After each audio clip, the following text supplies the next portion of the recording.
Do you think I'm a mafia don? Real estate అంటే political power. Politics has become very expensive these days. అది కొన్నంత వరకే ఉంటుంది, కొన్న తర్వాత నాకు అది కిక్ అనిపించదు. I enjoy especially the super cars. మీరు వాడిన పదాలన్నీ ప్రతి దాంట్లో ఉంటాయి. కొంతమంది ఫిల్మ్ యాక్టర్స్ని కూడా చూస్తాం. You need have some fundamentals లేని వాళ్లకు, ఎథిక్స్ లేని వాళ్లకు అండ్ సొసైటీ మీద రెస్పాన్సిబిలిటీ, అకౌంటబిలిటీ లేని వాళ్లకు ఎవరు కూడా ఏ ఇండస్ట్రీలో కూడా నిలబడడానికి ఛాన్స్ లేదు. So 100 acres venture, 500 acres venture, 300 acres ventures అని మామూలుగా మార్కెట్ చేస్తూ ఉంటారు సార్. యాక్చువల్గా 300 acres ఉంటాయి. But how do you pull these huge land sir? Because 100 acresకి ఒకళ్ళకే ఉండదు కదా సార్, అది it's against the law. So land acquisition is an art. అందుకని నా ఏ ప్రాజెక్ట్ అయినా నేను ఫస్ట్ కాంపౌండ్ కట్టేస్తాను. కొన్నిసార్లు మనం కొంచెం స్మార్ట్నెస్ కూడా ఉపయోగించాల్సి వస్తుంది. ఈ ల్యాండ్ ఆడుకున్నటువంటి రిక్వైర్మెంట్ వేరు, ఆ ల్యాండ్ ఆడుకున్నటువంటి రిక్వైర్మెంట్ వేరు. We never use to call the landlord to our office. Hundreds of times fools will lose the money in real estate. Otherwise nobody is going to lose the money in real estate. మీరు real ఎస్టేట్లోకి రావాలనే ఎందుకు అనుకున్నారు sir? ఎవరైనా ఏదైనా పని చేయాలన్నప్పుడు scope అని ఎత్తుకుంటాం మనం. The first project 467 acres single layout, first time in south India. Land ఎక్కడైతే మనం అతను కొనాలనుకుంటాడో ఫస్ట్ నువ్వు ప్లాట్గా ఇన్వెస్ట్మెంటా లేకుంటే నువ్వు హోమ్ కోసం అనేది ఫస్ట్ ఆలోచించాలి. సో ఈరోజు మన పాడ్కాస్ట్ గెస్ట్గా వచ్చేది వెరీ వెరీ స్పెషల్ గెస్ట్ అనమాట. సో తన లైఫ్ని 2000తో స్టార్ట్ చేసి today he has build an empire where it is valuation around more than 2000 crores అనమాట.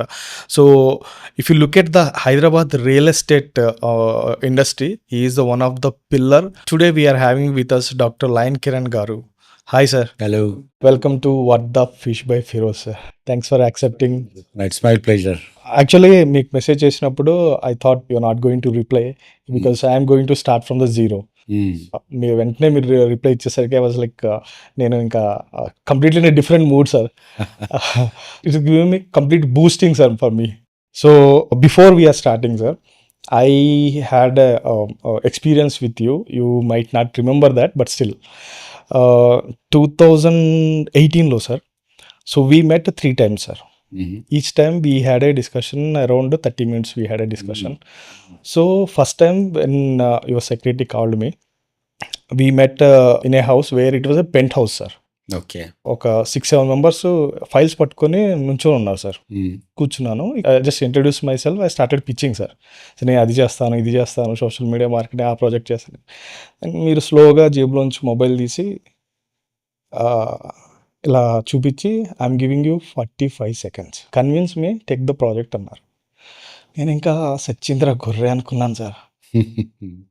సో నేను ఏం చెప్పానో తెలియదు, మీరు ఏం చూసారో తెలియదు, బట్ నేను 45 seconds ఆగకుండా నాకు మైండ్లో ఏముందో తెలుసు.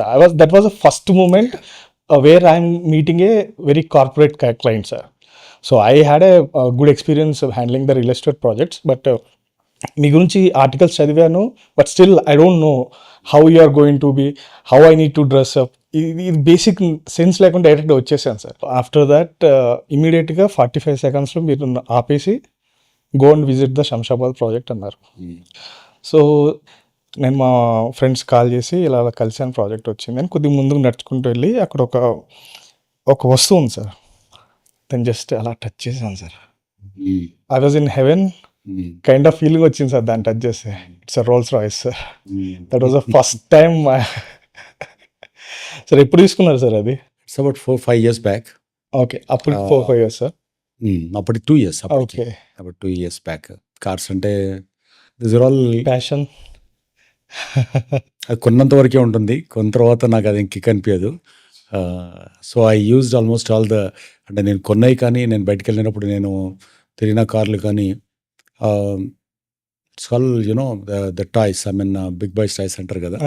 సో ఆ మెషిన్స్లో I enjoy a lot. I mean, especially the supercars. Okay. So I have Hummer, I have Lamborghini Urus. Okay.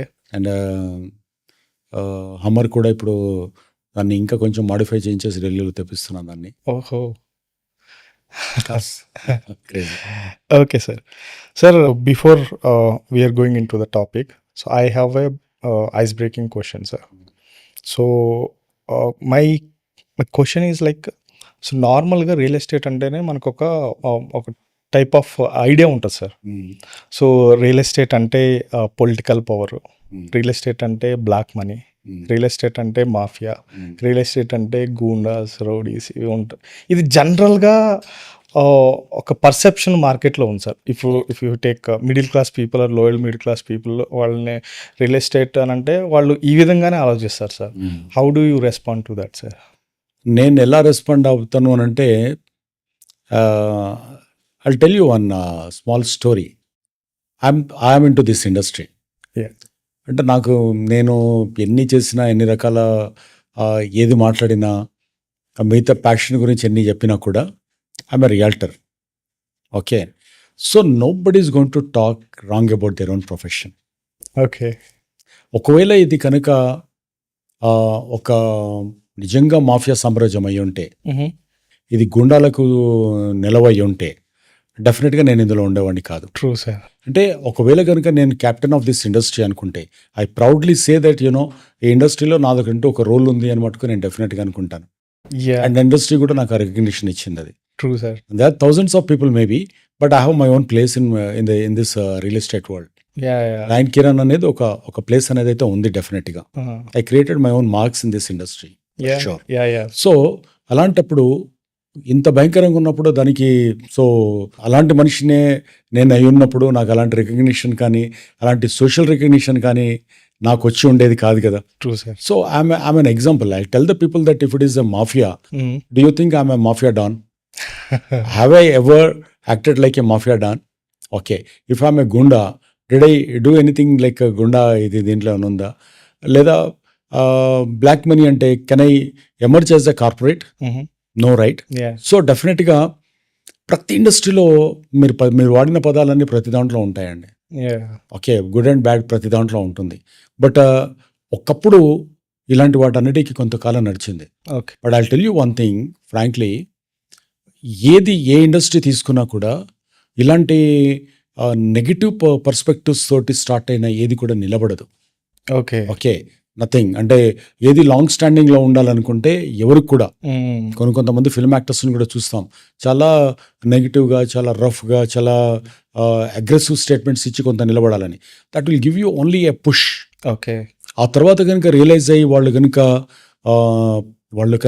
దాన్ని స్ట్రీమ్ లైన్ చేసేసుకొని నార్మల్సీకి రాకపోతే they are out of the frame. Sir. Out of the frame అయిపోతారు డెఫినెట్గా. So దీంట్లో మనం నేర్చుకోవాల్సిన సూత్రం ఏంటంటే, ఓన్లీ లాంగ్ స్టాండింగ్లో ఉండాలి అనుకుంటే only you need to have some fundamentals లేని వాళ్లకు, ఎథిక్స్ లేని వాళ్లకు, అండ్ సొసైటీ మీద రెస్పాన్సిబిలిటీ, అకౌంటబిలిటీ లేని వాళ్లకు ఎవరు కూడా ఏ ఇండస్ట్రీలో కూడా నిలబడడానికి ఛాన్స్ లేదు. True sir. సో ఈ రియల్ ఎస్టేట్ కూడా ఏంటంటే, దీంట్లో obviously India is a populated country. India is emerging country and neo rich circle పెరుగుతున్నారు. యూత్ అంతా కూడా చాలా ఎక్కువగా ఉన్నారు. అండ్ యూత్కు ఉన్నటువంటి స్కిల్ సెట్ కూడా పెరుగుతుంది. అదే టెక్నికల్ సైడ్ కానీ, టెకీస్ లాగా కానీ, అండ్ నాన్ టెకీస్లో ఉన్నటువంటి మిగతా దాంట్లో కూడా we have our own mark. So అది పెరుగుతూ వస్తున్నప్పుడు ఏమవుతుందంటే, we're generating huge cash flows. కంట్రీకి చాలా వెల్త్. మనం ఏది స్టేట్మెంట్ లేకుండానే మనము 5 trillion 6 trillion డాలర్ గురించి మనం మాట్లాడడం, ఎకానమీ గురించి మాట్లాడడం. ఎప్పుడైతే ఇది నడుస్తుందో ఆబ్వియస్లీ మనకు ప్రతివాడు డబ్బులు వచ్చిన తర్వాత ఆలోచించేది, you wanted to have a nice home, because that is the symbol of his status. Okay, not the car or not anything. Okay, car మీరు ట్యాక్సీలో కూడా వెళ్ళొచ్చు, బట్ ఇల్లు అనేది మటుకు మా ఇల్లు ఎక్కడ ఉందో తెలుసా, నాది సొంతం ఇల్లు ఉందని చెప్పుకోవడం అనేది ఉంటుంది. కాబట్టి సో అది రియల్ ఎస్టేట్ అనేది ఒక ఐడెంటిటీ అవుతుంది. రియల్ ఎస్టేట్ అనేది మనం చిరునామా అంటాం కదా తెలుగులో. సో మీ చిరునామా అనేది మీకు చాలా ఇంపార్టెంట్. రైట్? సో మీ చిరునామా, మీ సిగ్నేచర్, అంటే మీకున్నటువంటి సంతకం రెండు దాదాపు దగ్గర సంబంధాలు ఉన్నటువంటి రెండు కూడా. True sir. You are the best example, sir, when it comes to this kind of perception, where you have started with the 2000 and where you have built entire empire of 2000 crores. You are the best example, what I can say. But I just want to clear the perception. So that's the reason I have asked that question. Thank you. Yeah, it's good. And when it comes to the sir, so you are having a very big ventures. So even in the market where I had experience in terms of the providing social media marketing. So 100 acres venture, 500 acres venture, 300 acres ventures అని మామూలుగా market చేస్తూ ఉంటారు sir. యాక్చువల్గా 300 acres ఉంటాయి. But how do you pull these huge land sir? Because 100 acresకి ఒకళ్ళకే ఉండదు కదా సార్, అది it's against the law. Hundreds, sometimes even hundreds of people will be there. Okay, how do you accommodate that facility sir? ఒకేసారి 100 మెంబర్స్ని మనం ఎలా pull out చేస్తాం? Is that any process is there sir? True. So land acquisition is an art. Okay అన్నిటికంటే biggest challenge ఏంటంటే land acquisition. Okay తర్వాత marketing చేయాలంటే మనం రకరకాల మనుషులు ఉన్నారు, థర్డ్ పార్టీస్ ఉన్నారు, ట్రూ. అండ్ ఛానల్ పార్ట్నర్స్ను బయట నుంచి తీసుకొచ్చేయచ్చు, లేదా తీసుకున్న తర్వాత మనం ఎవరికైనా ఏది కాకపోతే ఎవరికైనా అమ్మేయచ్చు. True sir. ఓకే, బట్ మిగతా ల్యాండ్ ఎక్విజిషన్ తర్వాత ఉన్న ప్రాసెస్ అంతా ప్రొఫెషనల్స్ను మనం హెల్ప్ తీసుకోవచ్చు. Yeah true sir. ఆర్కిటెక్ట్స్ని తీసుకోవచ్చు, కాంట్రాక్టర్స్ని తీసుకోవచ్చు, అండ్ బిగ్ 5 కంపెనీస్ కూడా ఇవాళ రేపు ఇన్వాల్వ్ అయినాయి. CBRE, CNW, కుష్మన్ and వర్క్ఫీల్డ్, honest and వీళ్ళంతా కూడా రియల్ ఎస్టేట్ మార్కెటింగ్లో ఉన్నారు. ఇవన్నీ తీసుకోవచ్చు. మనకు చాలా ఇంపార్టెంట్ అయినది ఏంటంటే ల్యాండ్ ఎక్విజిషన్. ల్యాండ్ ఎక్విజిషన్లో మనం అనుకుంటున్నది ఇప్పుడు మనం ఇండియాలో biggest challenge civil cases. True sir. So ఇవన్నీ కూడా మా రియల్ ఎస్టేట్లో ఉన్నటువంటి ఎక్విజిషన్లో ఉన్నటువంటి ఫెయిల్యూర్స్ తోటి వచ్చినవి ఇవన్నీ కూడా. Okay. Can you believe we are more than 7,000 acres of land నేను కొన్నాను, దాదాపు అమ్మాను. Still I hold about more than 2,000 acres land నా చేతిలో ఉంది. ఇంకా 2,000 acres. 3,000 acres దాకా ఉంది నా దగ్గర. ఓకే. సో వీటిని తీసుకుంటున్నప్పుడు మీకు అర్థం కావాల్సింది ఏంటంటే దీంట్లో అంటిల్ అండ్ అన్లెస్ ఈ సైన్స్కు సంబంధించినటువంటి మీరు ఎక్స్పర్ట్ అవ్వకపోతే, ఓకే, ఇది ఒక రియల్ ఎస్టేట్ అనేది ఒక సబ్జెక్ట్, ఒక సైన్స్ అనుకుంటే ఆ సైన్స్కి సంబంధించినటువంటి ఎక్స్పర్టీస్ మీకు రాకపోతే it's a very difficult to move forward. Okay. Because మీరు తీసుకున్న తర్వాత మీ మీద డిపెండ్ అయ్యేదాన్ని మీరు B2Bలో ఉంటే మీరు వాళ్ళ నుంచి తీసుకుంటే, మీరు ఒకవేళ డిస్ట్రిబ్యూట్ చేస్తే B2Cలో హండ్రెడ్స్ ఆఫ్ పీపుల్ వాళ్ళు బ్లైండ్గా మీరు ఇచ్చేటువంటి కలర్ఫుల్ బ్రోచర్స్, కలర్ఫుల్ క్యాటలాగ్స్నో కాదు అది. సో దానికి సంబంధించినటువంటి శాంటిటీ, దానికి ఉన్నటువంటి title, so that is very important. Okay. Okay. Okay, so ఆ ఎక్విజిషన్లో మనం ఏం చూడాలి అంటే చాలామంది లాయర్స్ ఈవెన్ గవర్నమెంట్ ఎక్విజిషన్ చేసిన తర్వాత పెద్ద కార్పొరేట్స్ కూడా ఎక్కడ ఫెయిల్ అవుతున్నాయి. ఎందుకు ఫారిన్ కంట్రీస్ వాళ్ళు మన దగ్గరికి వచ్చి ఫస్ట్ ఛాలెంజ్ ఏంటంటే వాళ్ళకి మార్కెటింగ్ ప్రాబ్లం కాదు, ఏది కాదు, only acquisition is a challenge. So ఈ ఛాలెంజ్ను ఫేస్ చేయాలనుకుంటున్నప్పుడు దానికి ఉన్నటువంటి రంగు, రుచి, వాసన, దట్టు ఉన్నటువంటి ఎసెన్స్ని మనం ఎలా తీసుకోవాలి, ఏ రకమైనటువంటి ప్రివెంటివ్ మెజర్స్ని మనం తీసుకోవాలి. ఈవెన్ ఏదైనా ఛాలెంజ్ వచ్చినప్పుడు even you know it may go to the lower courts నుంచి సుప్రీంకోర్టు దాకా పోతుంది. ప్రతి చోట వాళ్ళు చూసుకునేది, వాళ్ళు అక్కడ వచ్చిన జడ్జెస్ ఫిజికల్గా వచ్చి వెరిఫై చేయరు. Will go through some papers, some evidences. ఆ ఎవిడెన్సెస్కు సంబంధించింది ఏం ఉండాలనుకుంటే కరెక్ట్గా ఉంటే మీరు బ్యాక్వర్డ్ ఇంటిగ్రేషన్ ఎలా చేసి చూడాలి మీరు. ఓకే. అందుకని నా ఏ ప్రాజెక్ట్ అయినా నేను ఫస్ట్ కాంపౌండ్ కట్టేస్తాను. ఏ ప్రాజెక్ట్ అయినా కూడా అది ఒక ప్రాజెక్ట్లో నా దగ్గర దాదాపు 600 మంది ల్యాండ్ లాట్స్ ఉన్నారు. సో అందులో ఒక్కడు ఇవ్వకపోయినా కూడా మళ్ళీ అందులో కాంపాక్ట్ బిట్గా కాదు మనకు 1 acre, 2 acres, 3 acres, 5 acres లాగా ఉన్న వాళ్ళు అందరూ చాలా మంది ఉన్నారు. ఓకే. సో అలాంటి వాటన్నిటిని ఎక్వైర్ చేయాలనుకున్నప్పుడు ఆ కాంపాక్ట్ బిట్గా తీసుకురావాలనుకుంటున్నప్పుడు మనం దానికి కొన్నిసార్లు మనం కొంచెం స్మార్ట్నెస్ కూడా ఉపయోగించాల్సి వస్తుంది. బికాజ్ పాత రోజుల్లాగా లేదు. రైతులు కూడా ఏంటంటే వాళ్ళది కూడా తప్పు కాదు, బట్ సిచ్యువేషన్ వాళ్ళు ఎన్కాష్ చేసుకోవాలనుకుంటారు. అంటే ప్రతి ఈ ల్యాండ్ లాడుకున్నటువంటి రిక్వైర్మెంట్ వేరు, ఆ ల్యాండ్ లాడుకున్నటువంటి రిక్వైర్మెంట్ వేరు. సో వాళ్ళతో ఎలా హ్యాండిల్ చేయాలి, క్లయింట్ని హ్యాండిల్ చేసిన దానికంటే కూడా ల్యాండ్ లార్డ్ను, అంటే ఇక్కడ మీరు క్లయింట్ మీకు అవుతే మీరు ఇంకొకళ్ళ క్లయింట్ అయినప్పుడు అది అక్కడ ప్లే చేయాల్సినటువంటి రోల్ ఎలా ఉంటుంది, వాళ్ళని కన్విన్స్ చేయడానికి వాళ్ళకు. అందుకనే ల్యాండ్ లార్డ్ అంటాం మనం. ఆ భూమిని ఇచ్చేటువంటి ప్రభువు లాంటి. సో వాళ్లకు మాకున్నటువంటి, అంటే ఓల్డ్ స్కూల్ నుంచి కనుక తీసుకుంటే we never use to call the landlord to our office, we use to go to their house. Okay. Okay. So ఇప్పటికీ ఆ కొన్ని పద్ధతులు ఏంటంటే ల్యాండ్ లార్డ్ దగ్గరికి కొనేవాళ్ళు వెళ్ళాలి అనేది ఒక ట్రెడిషన్ ఇండస్ట్రీలో. ఓకే. ఒక్కొక్క ఇండస్ట్రీ కొన్ని సెంటిమెంట్స్ ఉంటాయి కదా, సరే అలాంటి జరిగి ఉండాలని లేదు, but that is one of the tradition. So ఇక్కడ వాళ్ళని మనం ఎలా కన్విన్స్ చేస్తాము, వాళ్ళకి కావాల్సినటువంటి దాన్ని ఎలా తీసుకురావాలి. కొన్నిసార్లు సామవేద దాన దండోపాయాలాగా వాళ్ళు మనల్ని బ్లాక్మెయిల్ చేయాలని చూసినప్పుడు, ఇవ్వాలని ఇచ్చినప్పుడు, ఇచ్చి మళ్ళీ బ్యాక్అవుట్ అయినప్పుడు ఎలాంటి చేయాలో దానికి సంబంధించినటువంటి ఆ స్ట్రాటజీ లేకపోతే మటుకు ఆ స్మార్ట్నెస్ లేకపోతే మటుకు మనం రియల్ ఎస్టేట్లో ఫెయిల్ అయిపోతాం. ఫెయిల్ అయిపోతాం. Okay. Okay. So that's my art అది. సో నాకున్నటువంటి దాంట్లో ఇవాళ ఏ ప్రాజెక్ట్‌లో కూడా నాకు ల్యాండ్ లార్డ్ ఇష్యూస్ లేవు. ఓకే. మనం డెవలప్‌మెంట్ కొంచెం లేట్ అయ్యి ఉండొచ్చు నా దగ్గర కొన్ని సార్లు. లేదా ఇంకేదైనా ఇష్యూస్ వచ్చి నేను ఓవర్‌కమ్ అయ్యాను గానీ, యాహ్! అసలు మెయిన్‌గా అసలు ల్యాండ్ దగ్గరే ప్రాబ్లమ్ వస్తే ఇంక తర్వాత అది ఏది లేదది. యాహ్! యాహ్! సో ఇవాళ అన్ని చోట్లలో వచ్చే ఛాలెంజ్ ఏంటంటే ల్యాండ్‌కి సంబంధించింది. First challenge is the land procurement. Second challenge is I don't call it as a challenges యాక్చువల్‌గా. సెకండ్ పాయింట్ వచ్చేటప్పటికి మీకు ప్లానింగ్. ప్లానింగ్ రాక అంటే వాళ్ళు యాక్చువల్‌గా ఫిజికల్‌గా ఒకటి ఉంటుంది. ఫస్ట్ అయితే నడిపించొచ్చులే అని ఏదో రకంగా వేసుకుంటారు వాళ్ళు. అదే సార్. అది ప్రాపర్ సైంటిఫిక్ సిస్టమ్ ఫాలో అవ్వరు ప్లానింగ్‌లో. Okay. And third one is దానికి సంబంధించినటువంటి క్యాష్ ఫ్లోస్‌ను ప్రాపర్‌గా ప్లాన్ చేయడం. ఓకే. ఓకే. అంటే ఈ డబ్బులు వస్తుంటే ఏదో 20% ఉంటే ల్యాండ్ కొనిద్దామని వెళ్తారు. ఆ! మిగిలిన 80% ఎలా రావాలి? ఓకే. ఓకే. మిగతా ఒకవేళ గనుక స్ట్రక్ అయిపోయి బ్యాక్ ఏదైనా అయినప్పుడు మళ్ళీ మనం ఎలా సర్వైవ్ అవ్వాలి? ఓకే. ఇలాంటి 360 డిగ్రీస్ అప్రోచ్ లేకపోయినప్పటికీ వాట్ విల్ హ్యాపెన్ ఈజ్ ఈ ఉన్న 20% వస్తుందో లేదో తెలియదు మళ్ళీ. ఆ! మళ్ళీ రైతులు వచ్చి మళ్ళీ దున్నే ఛాన్సెస్ ఉంటుంది. లేదు మీరు అమ్మలేకపోయినప్పుడు మీకు ఒకసారి మళ్ళీ మీకు ప్రాబ్లమ్ అవుతుంది. అదే. అండ్ క్యాష్ ఫ్లోస్‌ని మీట్ అవ్వలేనప్పుడు ఒక ప్రాబ్లమ్ అవుతుంది. ఓకే. ఇవన్నీ బాగున్న తర్వాత మార్కెటింగ్‌లో ప్రాపర్‌గా మీరు క్లయింట్‌ని తెచ్చుకొని సరిగ్గా దాన్ని క్లయింట్‌కు ప్రాపర్ వాల్యుయేషన్ కానీ వాళ్ళకి రావాల్సినటువంటి రిటర్న్స్ రాకపోవచ్చు. రాకపోయినప్పుడు మీ మీద ట్రస్ట్ పోతుంది. వాళ్ళకి 2x, 3x, 4x అనేది వాళ్ళకి బెనిఫిట్ కలగాలక్కడ. యాహ్! ఇవన్నీ బాగున్న తర్వాత మీరు కాంప్లయన్సెస్‌లో మీరు సరిగ్గా అప్రూవల్ ప్రాసెస్ కానీ, ఓకే, అథారిటీస్ నుంచి తీసుకునే ప్రాసెస్‌లో ఎక్కడన్నా తేడాలు ఉండడం కానీ, ఓకే. లేకపోతే మీరు నెక్స్ట్ లెవెల్‌కి వెళ్ళినప్పుడు ఓహ్, ఓహ్, వాటిని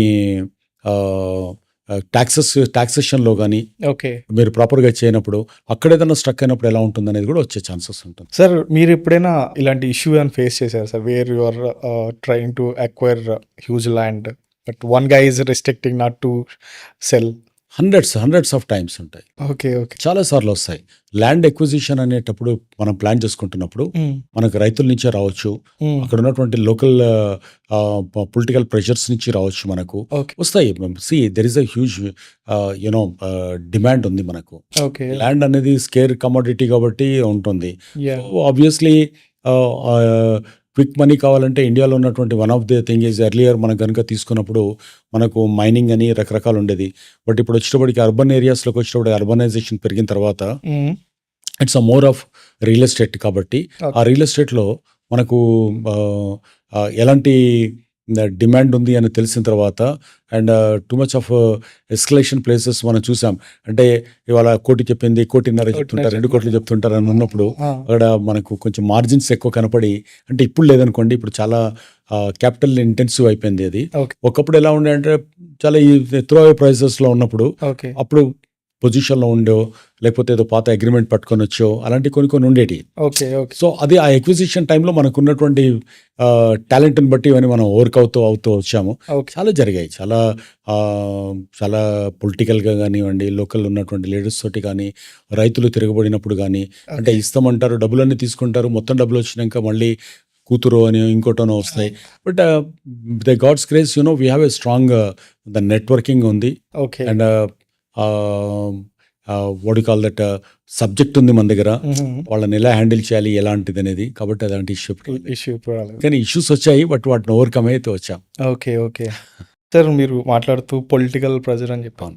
ఏదైనా డైరెక్ట్ ఏదన్నా ఫేస్ చేశారా సార్? అంటే చాలా వస్తాయండి. చాలా లోకల్గా ఉన్న వాళ్ళలో అంటే పొలిటికల్గా అంటే మినిస్టర్స్ నుంచి, గవర్నమెంట్ నుంచి కాదు. ఓకే. అక్కడ లోకల్లో ఉన్నటువంటి వాళ్ళ నుంచి కొంతమంది పొలిటీషియన్స్ అని చెప్పుకునేటువంటి కొంతమంది తోటి నుంచి వస్తుంటాయి అవన్నీ కూడా. Because even for the politics has become very expensive these days. పాపం వాళ్ళు కూడా ఏం చేయాలి, డబ్బులు ఎక్కడి నుంచో రావాలి అని అంటే సో ఈజియెస్ట్ మెథడ్ ఏంటంటే ఎక్కడన్నా దేంట్లో ఉన్న మనకి ఏదన్నా ఉన్నప్పుడు పొలిటికల్ సర్వైవ్ కావాలంటే క్యాష్ కావాలి లేదా డబ్బులు కావాలి. కాబట్టి ఇది వన్ ఆఫ్ ది వేగా ఎంటర్ అవ్వాలని చూస్తూ ఉంటారు. But if you are weak then they will ride on you. It's all about money sir or they want to save the land? అంతే కదా, ఇంకేం ఉండదు, మనీ అంతే. సార్ ఇక్కడ మనం మాట్లాడుకున్నట్టు మీరు ల్యాండ్ అక్విజిషన్ చేస్తారు, not about you sir but lot of people. But I had that real ఎస్టేట్లో నష్టాలు చూసిన వాళ్ళని కూడా చూశాను సార్. రియల్ ఎస్టేట్లో ఇంత పోగొట్టుకున్నాను అని చెప్తూ ఉంటారు సార్. అంటే మీరు You are purchasing in a lower rate and selling it in a higher rate by dividing the entire land into plots, sir. So how you are getting the losses in this industry? Not about in general, I'm asking. అంటే I call them as a fools. Fools. Fools Okay. will lose the money in real estate. Oh. Only fools will lose the money in real estate. Okay. Because if మీకు అసలు అక్కడ market assessment ఉంటే, market study చేయకుండా, okay, market study చేయకుండా మీరు over pricing పెట్టి కొన్నప్పుడు number 1. Number 2 ఏంటంటే, if you are buying the land and without checking the documents, okay, without checking the documents and without checking, cross checking, అంటే వాళ్ళకు అందరూ నలుగురు కొడుకులు ఉంటే 2 కొడుకులకే ఇచ్చి తీసుకుంటున్నారా, లేకుంటే మీరు కూతుళ్ళని ఇగ్నోర్ చేసినారా, ఓకే, ఇలాంటి ఏదన్నా, లేకుంటే డాక్యుమెంట్లో ఉన్నప్పుడు దాని బ్యాక్గ్రౌండ్ వెరిఫికేషన్ చేయకుండా ఇంకో అగ్రిమెంట్ ఉందా, ఇది ఫస్ట్ డాక్యుమెంటా, సెకండ్ డాక్యుమెంటా, లీగల్ వెరిఫికేషన్, టైటిల్ వెరిఫికేషన్ ప్రాపర్గా చేయకుండా ఉన్నప్పుడు, లేదా అందులో నుంచి ఏదైనా మాస్టర్ ప్లాన్ రోడ్ వెళ్తుందా, ఆ డాక్యుమెంట్కు దాని చరిత్ర ఏంటి, పుట్టుపూర్వోత్తరాలు ఏంటి తెలియనప్పుడు, ఓకే, సో ఇలాంటి అప్పుడు it is all related to the title related. ఇవన్నీ కూడా ఓకే, టైటిల్ రిలేటెడ్ మీకు లేకుండా క్రేజీగా అదేదో ల్యాండ్ చూడగానే చాలా నచ్చిందని చెప్పేసి అలా మీరు పోయి ఉంటే మీరు ఆ రకంగా దెబ్బతింటారు. మూడోది, మీ క్యాష్ ఫ్లోస్ మీద మీ కంట్రోల్ లేనప్పుడు, ఓకే, అంటే నా దగ్గర 100 రూపాయలు ఉన్నప్పుడు నేను 100 రూపాయల మెటీరియల్ కొంటాను, లేదు నాకు మార్కెటింగ్ కెపబిలిటీ ఉంటే నాకు 50-60 ఉంటుంది, మిగతా దాన్ని మార్కెటింగ్ చేయగలుగుతాను అనుకుంటాను. Most of the people what they do is, మన ఎజంప్షన్లోకి వెళ్తారు, ఇల్యూజన్లో ఉంటారు, ఓకే, ఒక భ్రమలలో బతుకుతారు వాళ్ళు. సో అలాంటి భ్రమలలో ఉన్న వాళ్ళను డెఫినెట్గా వాళ్ళను ఆ భ్రమల్లో నుంచే నెట్టివేయబడతారు వాళ్ళంతా కూడా. సో అంటే నా దగ్గర ఉన్న దానికి కెపాసిటీకి నేను ఎక్కువగా చేసి ఓకే, ఆశ అత్యాశకు పోయినప్పుడు అది మీరు దెబ్బతినే ఛాన్సెస్ ఉంటుంది. Otherwise nobody is going to lose the money in real estate. Okay. So you will go this minute level, sir, while you are buying it? Minutest, that's my DNA. Okay. Real estate is my breathing, my DNA. Okay. So నేను ఆలోచించుకోవాలనుకుంటున్నప్పుడు ఒక expert doctor లాగా always call ఒక real ఎస్టేట్లోకి enter అయిన అతను, మీరు ఒక doctor లాగా, ఒక సైంటిస్ట్ లాగా, ఒక ఇంజనీర్ లాగా మీరు ఉండాలి. ఒక రియల్ ఎస్టేట్ డాక్టర్, ఒక రియల్ ఎస్టేట్ సైంటిస్ట్, ఒక రియల్ ఎస్టేట్ దీనిలాగా ఉండాలి మీరు. అంటే మీ ముందు పేషెంట్ బాగా చూస్తారా అంటే చూడడానికే డాక్టర్ అవుతావు కదా, రైట్? ఒక మంచి బిల్డింగ్ కడుతున్నాడు, నువ్వు చక్కగా కడతావా అంటే కట్టడానికే కదా అతను ఇంజనీర్ ఉండేది అక్కడ. మంచి ఆర్కిటెక్ట్ ఉన్నాడంటే ఇలాంటి ఫ్లాస్ లేకుండా ఉండాలి కదా. అంటే అది ప్యాషన్ డ్రివెన్ గా ఉండాలి. అంటే నేను దాన్ని చేయగలుగుతాను, అది నాకు చాలా నాకు ఇష్టమైతేనే అందులోకి మనం ఏదైనా ఒక వృత్తిని మనం ఎన్నుకోవాలి. ఇష్టం కాని వృత్తిలో ఓన్లీ డబ్బుల మీద దానితోటి మనం దీంట్లోకి వచ్చినప్పుడు మీరు సబ్జెక్ట్ లేదనుకోండి, సబ్జెక్ట్ ఈస్ కింగ్.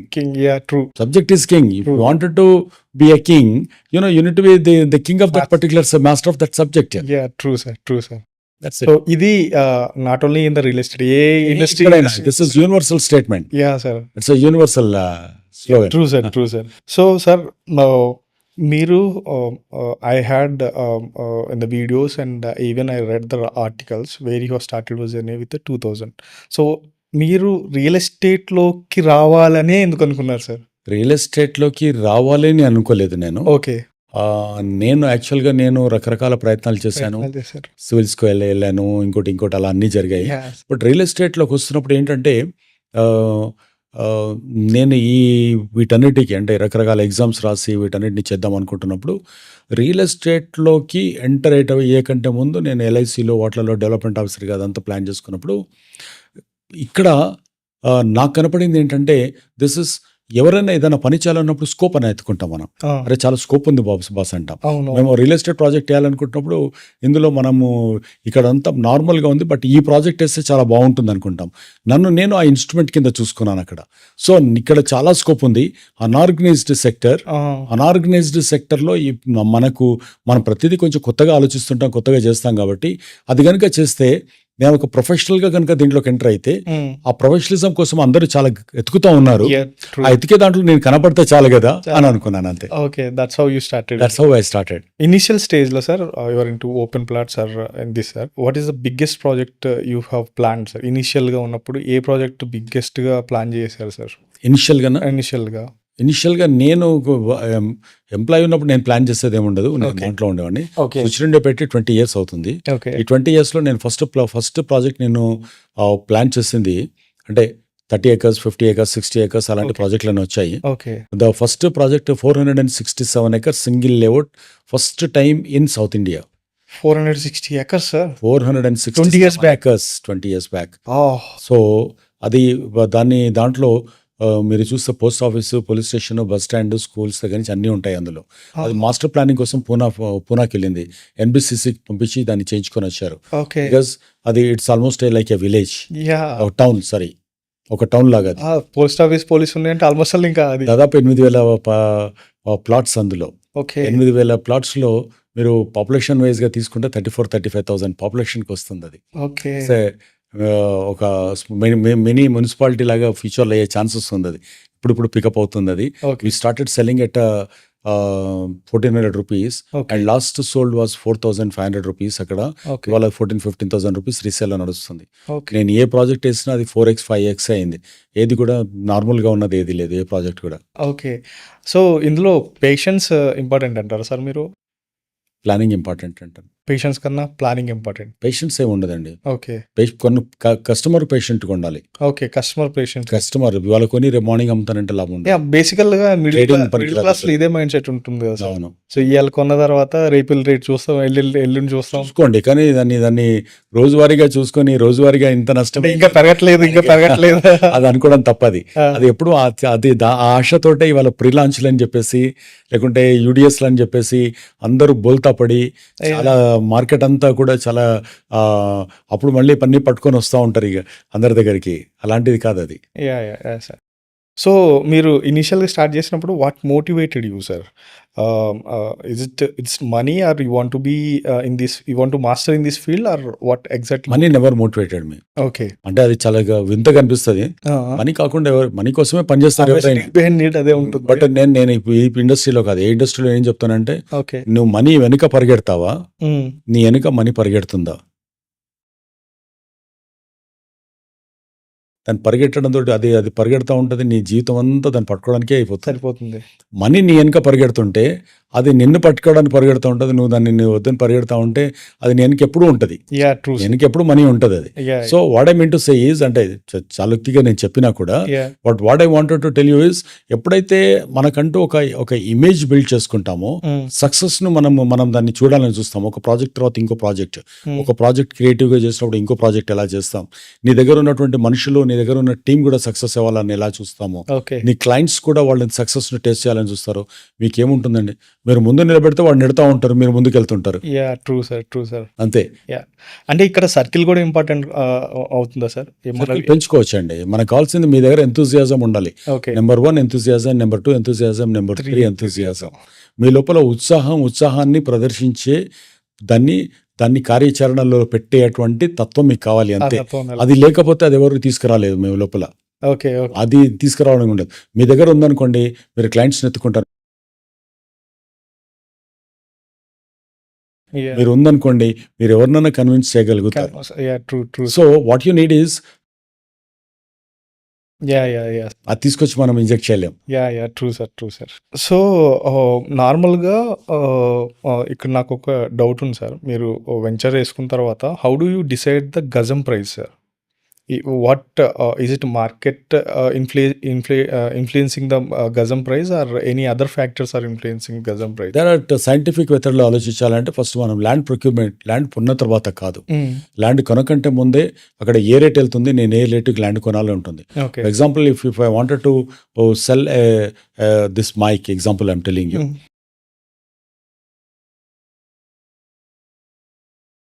నా దగ్గర నుంచి వెళ్తున్నప్పుడు ప్రోడక్ట్ దానికి ఏ రకమైనటువంటి యూఎస్పీ ఉండాలి. ఓకే. కంపారిటివ్లీ అక్కడ ఉన్నటువంటి రేట్లు ఏది నడుస్తున్నాయి. నేను అది for example this is about 2,000 rupees ఉంటే నేను 1,800 పెట్టాలా, 2,200 పెట్టాలా, నేను 3,000 4,000 పెట్టాలనుకున్నప్పుడు అంత నిష్ సర్కిల్కు నేను తీసుకురాగలుగుతాను. అంటే ఇది కంప్లీట్లీ కంప్లీట్గా ఆ ఎక్స్ట్రీమ్ ప్రీమియం ప్రోడక్ట్ లాగా నేను మార్చగలుగుతానా అని చూస్తాం కదా. అట్లాగే ఇక్కడ కూడా ఏంటంటే, మనం ఏదైతే ల్యాండ్ తీసుకోవాలనుకుంటున్నామో అక్కడ ఒక 50 లక్షల ఎకరం చెప్తున్నారండి అని అన్నారు అనుకోండి ఎగ్జాంపుల్. సో 50 లక్షలు అన్నప్పుడు ఇమీడియట్గా దానికి మనకు 2,800 to 2,900 స్క్వేర్ యార్డ్స్ వస్తే స్క్వేర్ యార్డ్ ఎంత పడుతుంది మనకు? ఓకే. అది నిజంగా అక్కడ మనకు మార్కెట్లో ఉన్నటువంటి రేట్లలో ఎంత అమ్ముతున్నారు. ఓకే. సో మీ డెవలప్మెంట్ కాస్ట్ ఏంటి, మీ కంప్లైన్సెస్ ఏంటి, మీకు మీ రిటర్న్ ఆన్ ఇన్వెస్ట్మెంట్ ఏంటి, దాని మీద లోడ్ పడేటువంటి అదర్ ఎక్స్పెన్సెస్ ఏంటి అనేది ప్రతి ప్రోడక్ట్కు కాస్టింగ్ అనేది ఒకటి ఉంటుంది. Okay. For any product the cost accounting is very very important. Okay. So ఇక్కడ కూడా మనకు ఆ కాస్టింగ్ అనేది చాలా ఇంపార్టెంట్ ఇక్కడ. ఓహో! కానీ మనం మామూలుగా ఏం చేస్తారంటే రియల్ ఎస్టేట్లో ఉన్న వాళ్ళకు అది ఒక బాల్ పాత్ ఫిగర్ మీద వెళ్ళిపోతారు. అంటే ఒక రఫ్ దీని మీద వెళ్ళిపోతారు. అంటే మనకు అది ఎంత పడుతుంది, ఒక 2,000 రూపాయలు స్క్వేర్ ఫీట్ పడుతుంది, ఇంకో 500 దీనికి వేసుకో, 500 దానికి వేసుకో అని కాకి లెక్కలు చెప్పేస్తారు. అది కాదు, అది కరెక్ట్గా ఉండకూడదు. Okay. Should make a proper formatting ఒకటి ఇంపార్టెంట్. సైంటిఫిక్గా మనం రాసుకోవాలి, ఇది తీసుకుంటున్నాను, ఓకే. ఇది దీని కాస్ట్స్ నేను మొత్తంగా నేను బిల్స్ ఆఫ్ క్వాంటిటీ మనం ఎట్లయితే బిల్డింగ్లో ఉంటుందో ఓకే. ఇక్కడ డీటెయిల్డ్ ప్రాజెక్ట్ రిపోర్ట్ అనేది మన దగ్గర ఉందా, ఓకే. ఆ క్యాష్ ఫ్లోస్ ఎలా ఉండాలి, ఓకే. ఆ క్యాష్ ఫ్లోస్లో నేను ఇప్పుడు ఎంత కట్టాలి, తర్వాత ఏముంటుంది, ఆ ప్రాజెక్ట్ నేను ఎగ్జిట్ ఏంటి అనేది ఎగ్జిట్ చూసుకొని మళ్ళీ బ్యాక్ రావాలి.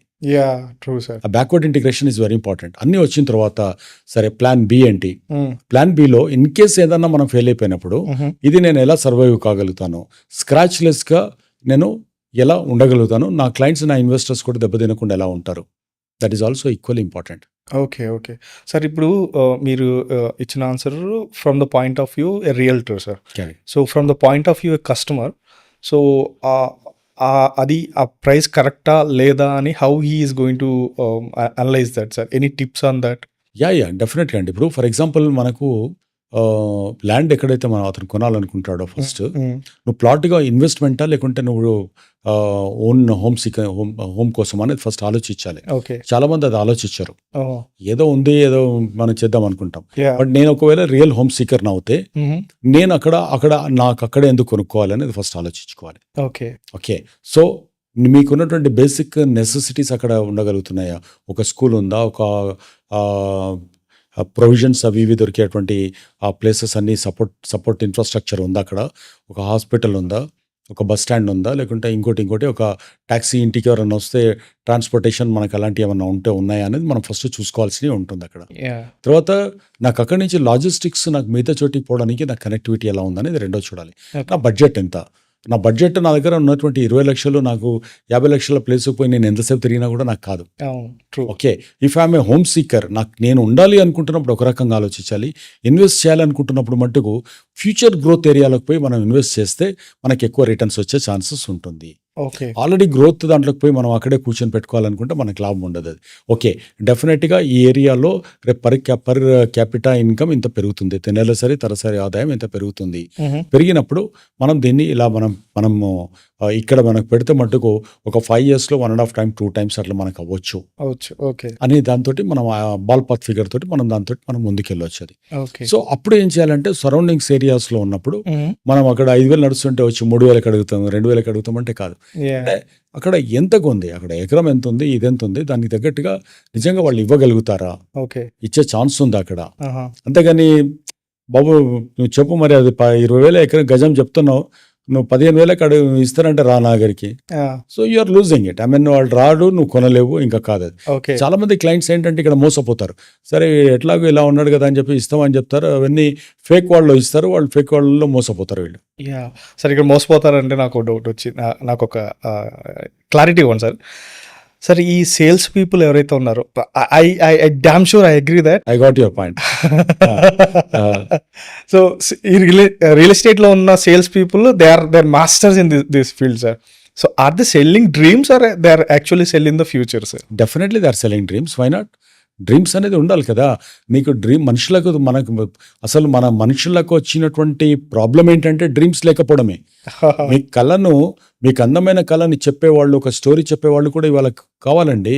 ఓకే. సో ఇక్కడ కొంటే ఇలా జరుగుతుంది, ఎలా జరుగుతుంది అనేది ఒక విజువల్ ట్రీట్ అనేది మనం ఇవ్వకపోతే, ఒక డ్రీమ్ అనేది ఇవ్వకపోతే కాదు, కాకపోతే దాంట్లో రియలిస్టిక్ ఉండాలి. నేను ఎంతమంది చెప్పినప్పుడు ఆ రియలిస్టిక్ గా ఉండాలి. అంటే ఈ పక్కన ఇదేదో వస్తుందండి, ఇక్కడ ఏదో రేపు ఒక 4 times అవుతుందండి, ఇవాళ మీరు 20,000 పెడితే 1,00,000 అవుతుందండి అంటే చెప్పేవాడు మనం ఫుల్ చేస్తే మనం ఫుల్ అవడానికి రెడీగా ఉంటే మీ ఇష్టం. Okay. So you should be conscious when you are buying something. మనను లేదండి వాడు ఏదో నన్ను మోసం చేశాడు అని ఏ ఇండస్ట్రీలో అనుకున్నా కూడా, ఓకే. ఎక్కడైనా లేదా నా ఫ్రెండ్ ఉండేనండి వాడు మా ఇద్దరం కలిసి పార్ట్నర్షిప్ చేశాము వాడు నన్ను మోసం చేశాడు అని అంటారు చాలా మంది. అవును, ట్రూ. మోసం ఎవరిని చేస్తారు? ఫుల్స్ చేస్తారు.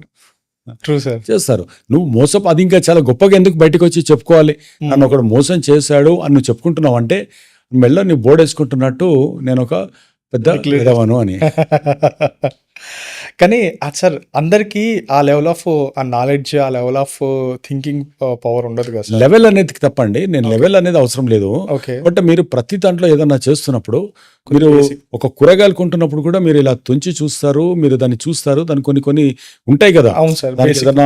దానికి ఏదైనా పుష్టి ఉందా, పురుగు ఉందా, అది ఇదని చూసుకుంటాం కదా, చేదుందా, ఒగరుందా అని చూస్తాం కదా. సో ఇది కూడా మీరు ఒక ప్రాపర్టీ, అది ఒక జనరేషన్స్ ఉండే ప్రాపర్టీ ఇది. అవును సార్. ఒక కారు తీసుకుంటున్నప్పుడు మీరు టెస్ట్ డ్రైవ్ కేస్తారు, దాంట్లో మనం ఆటోమొబైల్ ఇంజనీర్లే మనం. అవును సార్. సో అది తప్పది. అంటే చాలా మంది ఏంటంటారంటే పాపం అమాయకులను చేస్తున్నారు. అసలు అమాయకులు అనేది ఏముంది దీంట్లోకి? మీరు తీసుకుంటున్నప్పుడు యూ కెన్ క్రాస్ వెరిఫై. ఈ రోజున మంచి సిస్టమ్ అనేది వచ్చింది, రెరా వచ్చేసింది, రిలేస్ రెగ్యులేటరీ యాక్ట్ వచ్చేసింది. ఓకే. సో దాంట్లో మీకు అవన్నీ సిస్టమేటిక్ అందులో ఉంటే కానీ మీరు ప్రాజెక్ట్ వేయలేరు. ఓకే, మీరు ప్రాజెక్ట్ పర్మిషన్ లేకుండా మీరు బయటికి రాలేరు. మీరు అది లేకపోతే ఎందుకు ఉంటారు? కొనొద్దండి. ఓకే. ఓకే. కానీ మనం ఎక్కువ కొంటాం. ఎందుకు కొంటాము? తక్కువగా వస్తుందని. మరి మీది మీ కర్మ. ఇంకా అంతే. Nobody can help you. Tomorrow you don't go and blame anyone. Because మీకు ప్రతి వాడికి ప్రతి చిన్న విలేజ్ లో కూడా తెలుసు అప్రూవల్ అనేది ఉండాలి. ఓకే. గ్రామ పంచాయతీ లేఅవుట్లు వేసేసి హెచ్ఎండిఏ లాగా యాజ్ పర్ హెచ్ఎండిఏ నామ్స్ అంటారు. What you mean by as per HMDA norms? మనం అదేదో అంటాం కదా, మనం షారుఖ్ ఖాన్ లాగా ఉంటాడు కాబట్టి అంటే షారుఖ్ ఖాన్ అవుతాడా? కాడు కదా సార్. ఇక్కడ బేసిక్ నాలెడ్జ్ ఏముండాలి సార్ అంటే కొన్నిసార్లు మనం వింటా ఉన్నాం, డబుల్ వెరిఫికేషన్ చేశారు, లేకపోతే ఒక ల్యాండ్ని వేరే వాళ్ళకి అమ్మేశారు, అదే సేమ్ ల్యాండ్ ఇంకొక వాళ్ళకి అమ్మేశారు. ఇలాంటి వెరిఫికేషన్స్కి ఏమన్నా మనకి అంటే నేనేమంటున్నా, లార్జ్ పార్సల్ తీసుకునే వాళ్ళకు అండ్ రా ల్యాండ్ కొనుక్కునే వాళ్ళకి అవసరం ఉంటుంది. అప్రూవ్డ్ లేఅవుట్ అనేది అనుకున్నప్పుడు అప్రూవ్డ్ లేఅవుట్ లో మీరు లేఅవుట్ లో ఆ layout copy sub register office లో ఉంటుంది. దానికి సంబంధించినటువంటి ఆ నెంబర్ తీసుకున్న తర్వాతనే వస్తుంది. అండ్ దాంట్లో ఏదైనా తప్పున్నా ప్రాబ్లం ఉన్నా కూడా రెరా పట్టుకుంటుంది. అండ్ రెరా ఈజ్ బెత్తం పట్టుకొని అక్కడ ఉన్నటువంటి ఒక మాస్టర్ అక్కడ ఉన్నారు. కాబట్టి దాని గురించి వరి అవ్వాల్సిన పని లేదు. మీరు రా ల్యాండ్ కొంటున్నప్పుడు మీకు డబుల్ రిజిస్ట్రేషన్ ఎక్కడన్నా అయ్యే ఛాన్స్ అది కూడా లేదండి ఇప్పుడు. Because if everything is survived and ఇవంతా ఉంది. ఇప్పుడు భూభారతిలో కనపడకపోతే మీకు దాంట్లోకి రాదు. సో ఇవన్నీ కూడా మీరు ఏం చేయడానికి లేదు. మీ ల్యాండ్ కాందానికి మీరు అప్రూవల్ పోయి తెచ్చి ఇవ్వడానికి లేదు. బికాస్ హెచ్ఎండిఏలో జిహెచ్ఎంసీలో ఏ ఫైల్, బి ఫైల్ అని ఉంటుంది, టెక్నికల్ అండ్ రెవెన్యూ ఫైల్ అని ఉంటుంది. అది వాళ్ళు వెరిఫికేషన్ చేసుకున్నాకనే చేస్తారు. అండ్ ఫిజికల్ గా they will come and verify the sites. కాబట్టి అలాంటి ఏమి ఉండదు.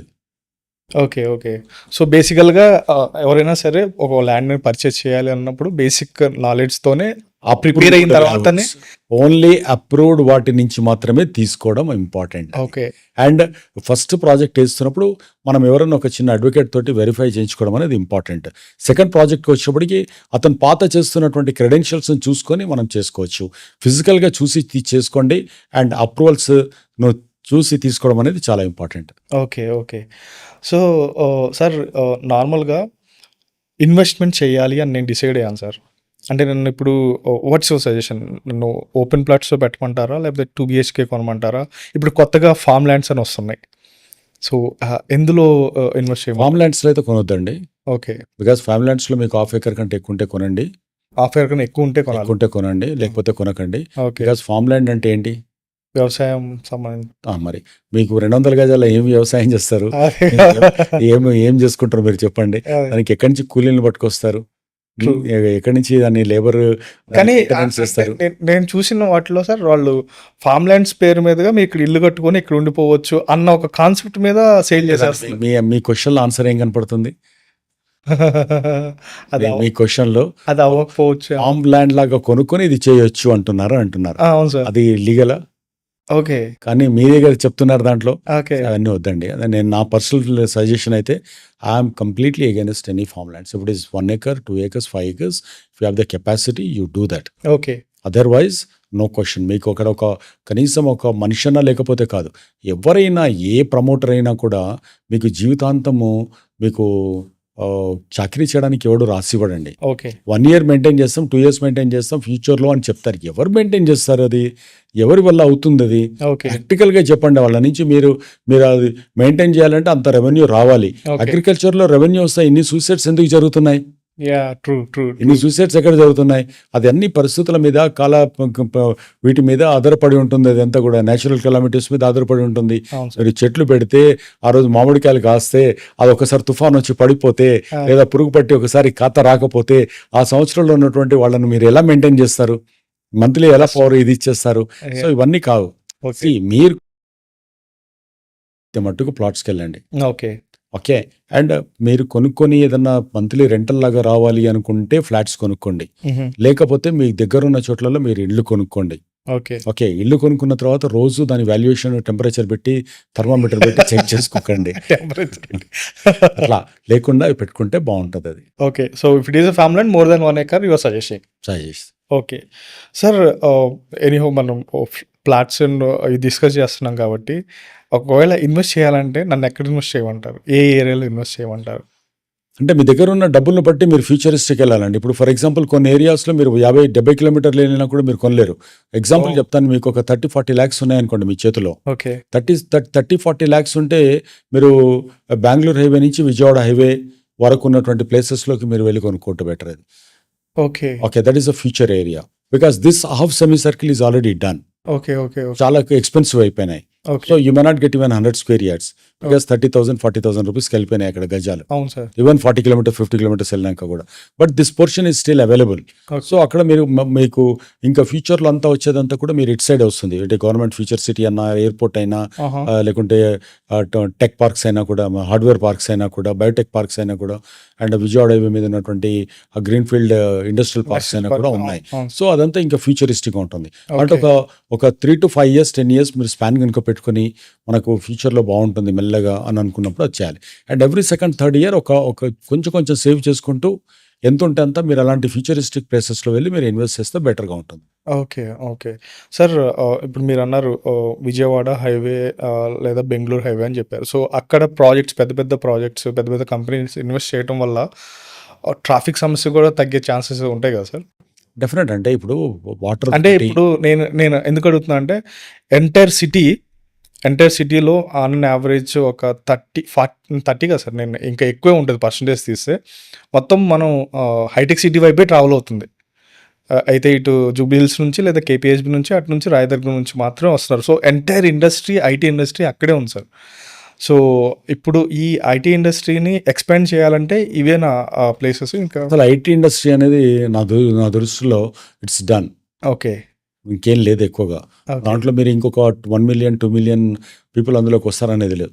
మనకి ఇంకా హైదరాబాద్లో ఉన్నదంతా కూడా మిగతా బయోటెక్నాలజీ ఉంది, మ్యానుఫ్యాక్చరింగ్ ఉంది, ఆటోమొబైల్ ఉంది, ఇంకా మీకు గ్లోబల్ కేపబిలిటీ సెంటర్స్ మిగతా వీటిని డెవలప్ చేసుకోవడానికి ఉంటారు. ఇలాంటి డేటా సెంటర్స్ ఇవన్నీ వస్తాయి. సో ఇలాంటి వాటికి ఫ్యూచర్ ఉంది ఇంకంతా కూడా. ఇంక ఫ్యూచర్లో ఇంక ఈ సాఫ్ట్వేర్ డెవలప్ చేస్తే వచ్చిన తర్వాత అదే రాసుకుంటూ పోతుంటే ఇంకా మిగతా వాళ్ళకి ఏముంది. సో అది ఐ డోంట్ బిలీవ్ ఇట్. రెండోది ఏంటంటే too much of high rise buildings ఇవ్వడం వల్ల కూడా దాని ఇంపాక్ట్ కూడా సిటీ మీద చాలా ఉంది. సో మీరు ఎంత రోడ్లు ఉంటాయండి, ప్రతి రోడ్ 100 feet అయితే చేయలేం కదా. ప్లస్ ప్రతి చోట మీరు ఎంతమందికి వాటర్ డ్రా చేస్తే రీఛార్జ్ అయ్యే సిస్టమ్ ఎక్కడుంది? రీఛార్జ్ కాకుండా మళ్ళీ మీరు దాని నుంచి ఎట్లా డ్రా చేయగలుగుతారు?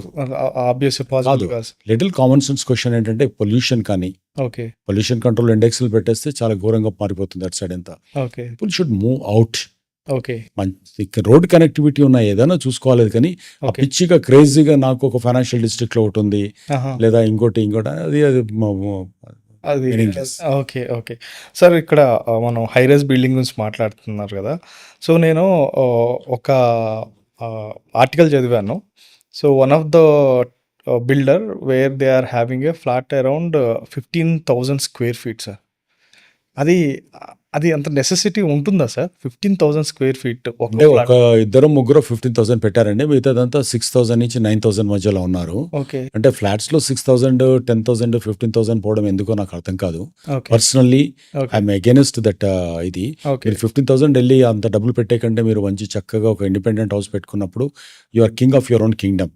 Okay. End of the day it's bottom is not yours and top is not yours. Yah! True. Okay, all 4 sides మీద ఓపెన్గా పెట్టొచ్చు వాళ్ళు, okay. Okay. Complete okay. Independent ఉంటాయి. But bottom is not yours and top is not yours. Yah! Yah! Yah! Okay, so ఎంత balconies పెట్టినా ఏది పెట్టినా కూడా గాలిలో వేలాడుతూ త్రిశంకు స్వర్గంలో ఉండేదంటే మీరు చక్కగా ఒక చిన్న ల్యాండ్ తీసుకొని ఒక ఇండిపెండెంట్ హౌస్ కొనుక్కోవడం బెటర్, లేదా ఏదైనా గేటెడ్ కమ్యూనిటీలో ఇండిపెండెంట్ హౌస్లో మీరు ఉండడం అనేది చాలా బెటర్ ప్రపోజిషన్ అని నేను అనుకుంటాను. Okay. Okay. I got it.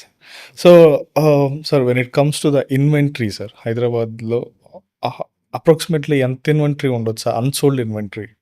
Unsold inventory if you look at it about ఒక ఒక 90. కమర్షియల్ కనుక తీసుకుంటే మీకు, హ్మ్. అంటే మనం రెసిడెన్షియల్ కమర్షియల్ అనుకుందాం అనుకోండి. ఓకే. రెసిడెన్షియల్‌లో మనకు అంత ఎక్కువ ఇన్వెంటరీ లేదండి, అంత ఎక్కువగా. ఓకే. అంటే అది మనకు ఒక 1 ఇయర్ కొంచెం layouts approvals, sorry building permissions అది ఇది రావడంతోటి ఫినిషింగ్ స్టేజ్‌లోకి వెళ్తున్నాయి, వచ్చాయి. ఓకే. మళ్ళీ ఇంకొకటి రావడానికి, అంటే ఒక బస్సు వెళ్ళిన తర్వాత ఇంకో బస్సు వచ్చేటోడికి ఎలా అయితే గ్యాదర్ గ్యాప్ అవుతారో, వస్తుంది. అవును. గ్యాప్ వస్తుందో, ఇక్కడ కూడా ఏంటంటే ఇప్పుడు తీసుకున్న వాళ్ళకి మళ్ళీ కొత్త ప్రాజెక్టులు కన్స్ట్రక్షన్ చేసి మళ్ళీ ఫినిషింగ్ వెళ్ళడానికి వచ్చే టైంకు దానికి సంబంధించినటువంటి మైగ్రేషన్ ఏదైతే అర్బనైజేషన్ ఉంటుందో, హ్మ్. అర్బన్ మైగ్రేషన్, వాళ్ళకి అది సరిపోతుంది.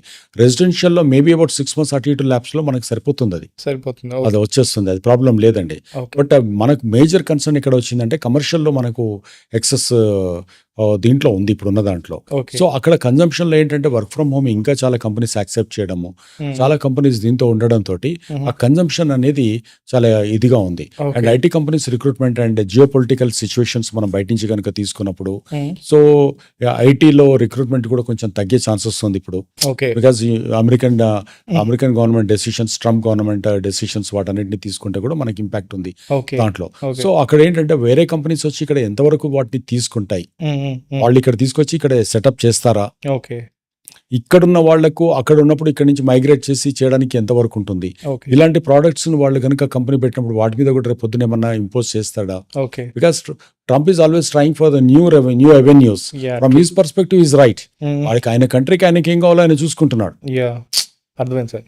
Okay, so everybody is using my country అని ఓకే. అనుకుంటున్నప్పుడు ఓకే. నా కంట్రీ నేను ఎట్లా ప్రొటెక్ట్ చేయాలని ఆయన చూస్తున్నాడు, తప్పలేదు అందులో. Okay. But we need to protect our self కదా. యాహ్! సో ఈ కమర్షియల్ స్పేస్లోకి వచ్చినప్పటికి ఏంటంటే హ్మ్.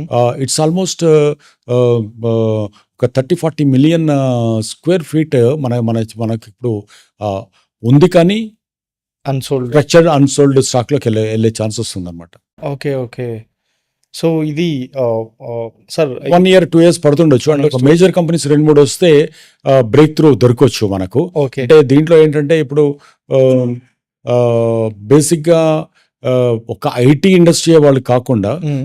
మిగతా ఇండస్ట్రీ వాళ్ళు కూడా దీంట్లోకి వచ్చే ఛాన్సెస్ ఉంది. కాబట్టి ఓకే. ఆఫీసెస్ స్పేసెస్ కింద వాటిని కన్వర్ట్ చేసేసి దాంట్లో చూసుకోవాలి. ఓకే. కొంతమంది కమర్షియల్ స్పేసెస్ కింద కూడా రెసిడెన్షియల్ కింద కన్వర్ట్ చేయడానికి మళ్ళీ కూడా వాళ్ళు కూడా ట్రై చేస్తున్నారు. ఓకే. పర్మిషన్ మళ్ళీ రివైజ్డ్గా పెట్టుకోవడానికి, అంటే ఇంకా అప్రూవల్ తీసుకోకుండా ఉన్న వాళ్ళు, ముందే ప్లాన్ అంతా చేసుకున్న వాళ్ళంతా మళ్ళీ రివిజిట్ చేసేసి they are going ahead with that అనమాట. Okay. Okay. Okay. Got it sir. Sir ఇందులో మనకి అన్‌సోల్డ్‌లో డిస్ప్యూట్ కూడా ఉంటాయి కదా సార్, అవి స్టార్ట్ అయ్యి అంటే నాలాంటోడు తెలియక అడ్వాన్స్ ఇచ్చేసి బ్యాంక్ లోన్ తీసేసుకొని అది డిస్ప్యూట్ అయ్యి ఆ తర్వాత ఆ ప్రాజెక్ట్ అలాగే ఉండిపోతే అది అంటే రెసిడెన్షియల్లో పెద్దగా రాకపోవచ్చు అండి. రెసిడెన్షియల్లో మీకు కన్స్ట్రక్షన్ గ్రోత్ని బట్టి ఉంటుంది, కన్స్ట్రక్షన్ బట్టి ఉంటుంది. ఓకే. మేబీ ఒక 1 year అటు ఇటు మీకు డెలివరీ అయితే దాదాపు రెసిడెన్షియల్లో ఇవ్వచ్చు ఎవరైనా కూడా. ఓకే. కమర్షియల్లో ఛాలెంజ్ ఏంటంటే వాళ్ళు కన్స్ట్రక్షన్ చేసి ఇచ్చిన తర్వాత చేయకపోతే ఓకే. మనం ఎక్కువ రేట్ పెట్టి తీసుకుంటాం కమర్షియల్లో, హ్మ్. హ్మ్. హ్మ్. బట్ ఈఎంఐ స్టార్ట్ అయిపోతాయి. ఓకే. అవును సార్. అక్కడ ఎవరైనా రాకపోతే ఈఎంఐ మీరు కట్టుకుంటుండాల్సి వస్తుంది. ట్రూ. అజ్యూమింగ్ దట్ నాకు ఒక 50 రూపీస్ వస్తుంది, 60 రూపీస్ వస్తుంది, 75 రూపీస్ వస్తుందని మీరు ఒక భ్రమలో ఉండి మీరు అది తీసుకుంటారు. తీసుకుంటాం. అవును. తీసుకున్న తర్వాత మీ అమౌంట్ స్ట్రక్ అయిపోతారు అక్కడ. అవును. నెక్స్ట్ మంత్ నుంచి మెయింటెనెన్స్ కట్టాలి, మీకు డబ్బులు రావు, ఈఎంఐ కట్టాలి, మెయింటెనెన్స్ కట్టాలి. ఈ రెండింటి కంటే ఎక్కువ మీరు మీకున్నటువంటి మార్జిన్ మనీ ఏదైతే కడతారో బ్యాంక్ లోన్ కంటే ముందు, అది మీ దగ్గర ఉన్న లిక్విడిటీ పోయి మీ హ్యాండ్స్ ఆఫ్ అయిపోయి ఉంటారు, అవును సార్. ఒక డ్రై అయిపోయి ఉంటారు. థర్డ్ బిగ్గెస్ట్ థర్డ్ వన్ ఏంటంటే ప్రాపర్టీ ట్యాక్స్. సో ఇది ఎవడు వచ్చినా రాకపోయినా మీ జేబు నుంచి ప్రాపర్టీ ట్యాక్స్ కట్టాలి, ఈఎంఐ కట్టాలి, అండ్ మెయింటెనెన్స్ కట్టాలి. సో ప్లస్ బిల్డింగ్ అది ఐడియల్గా ఉండే ఇది కూడా ఉంటుంది కాబట్టి. సార్ ఇందాక మీరు మాట్లాడుతూ ఒక బస్సు వెళ్ళిపోయిన తర్వాత ఒక టైం పడుతుంది రెండో బస్సు రావడానికి అని చెప్పారు సార్.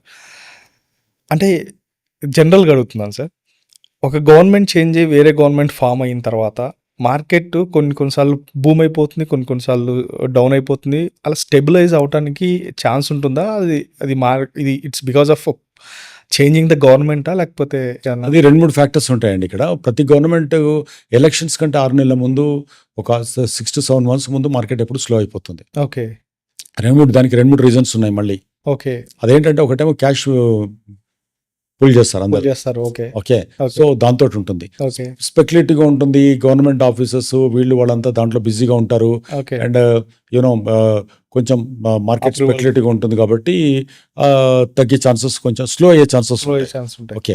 గవర్నమెంట్ ఫామ్ అయిపోయిన తర్వాత కొత్త గవర్నమెంట్కి గ్రిప్ రావడము అది ఉంటుంది కాబట్టి దానికి ఒక 6 months పడుతుంది. ఓకే. కొన్నిసార్లు కొన్ని పాలసీ డెసిషన్స్ అర్థం కాక, గవర్నమెంట్ మీద గ్రిప్ రాక, మ్మ్. కొత్త గవర్నమెంట్ ఏదొచ్చినా కూడా వాళ్ళు మళ్ళీ వాళ్ళ మార్క్ చూపించుకోవాలి కాబట్టి కొన్ని హిస్టారికల్ డెసిషన్స్ కొన్నిసార్లు తీసుకుంటారు వాళ్ళు. ఓకే. ఇప్పుడు ధరణి నుంచి భూభారతి అనుకున్నారు. ఓకే. సో అది కావాలనుకుంటున్నప్పుడు ఉండేటివి కొన్ని ఉంటాయి. ఓకే. ఇంకొక రకం ఏంటంటే మనకు అదే టైంలో geo political situations, across global situations ఏదైనా ఉండొచ్చు. ఓకే. అండ్ కంట్రీ వైడ్గా ఉన్నటువంటి కొన్ని సిచ్యువేషన్స్ ఏదైనా అయి ఉండొచ్చు. సెక్టర్కి ఏదైనా ఎఫెక్ట్ అయి ఉండొచ్చు. ఇప్పుడు ఐటీకి ఏదన్నా అయి ఉండడం కానీ, లేదా జిఎస్టీ లాంటి పాలసీ డెసిషన్స్ ఏమైనా తీసుకుంటున్నప్పుడు కానీ, అలాంటి సిచ్యువేషన్స్ కూడా కొన్నిసార్లు వచ్చి మార్కెట్ ప్రైస్ మీద ఫ్లక్చుయేట్ అయ్యే ఛాన్సెస్ ఉంటాయి అన్నమాట.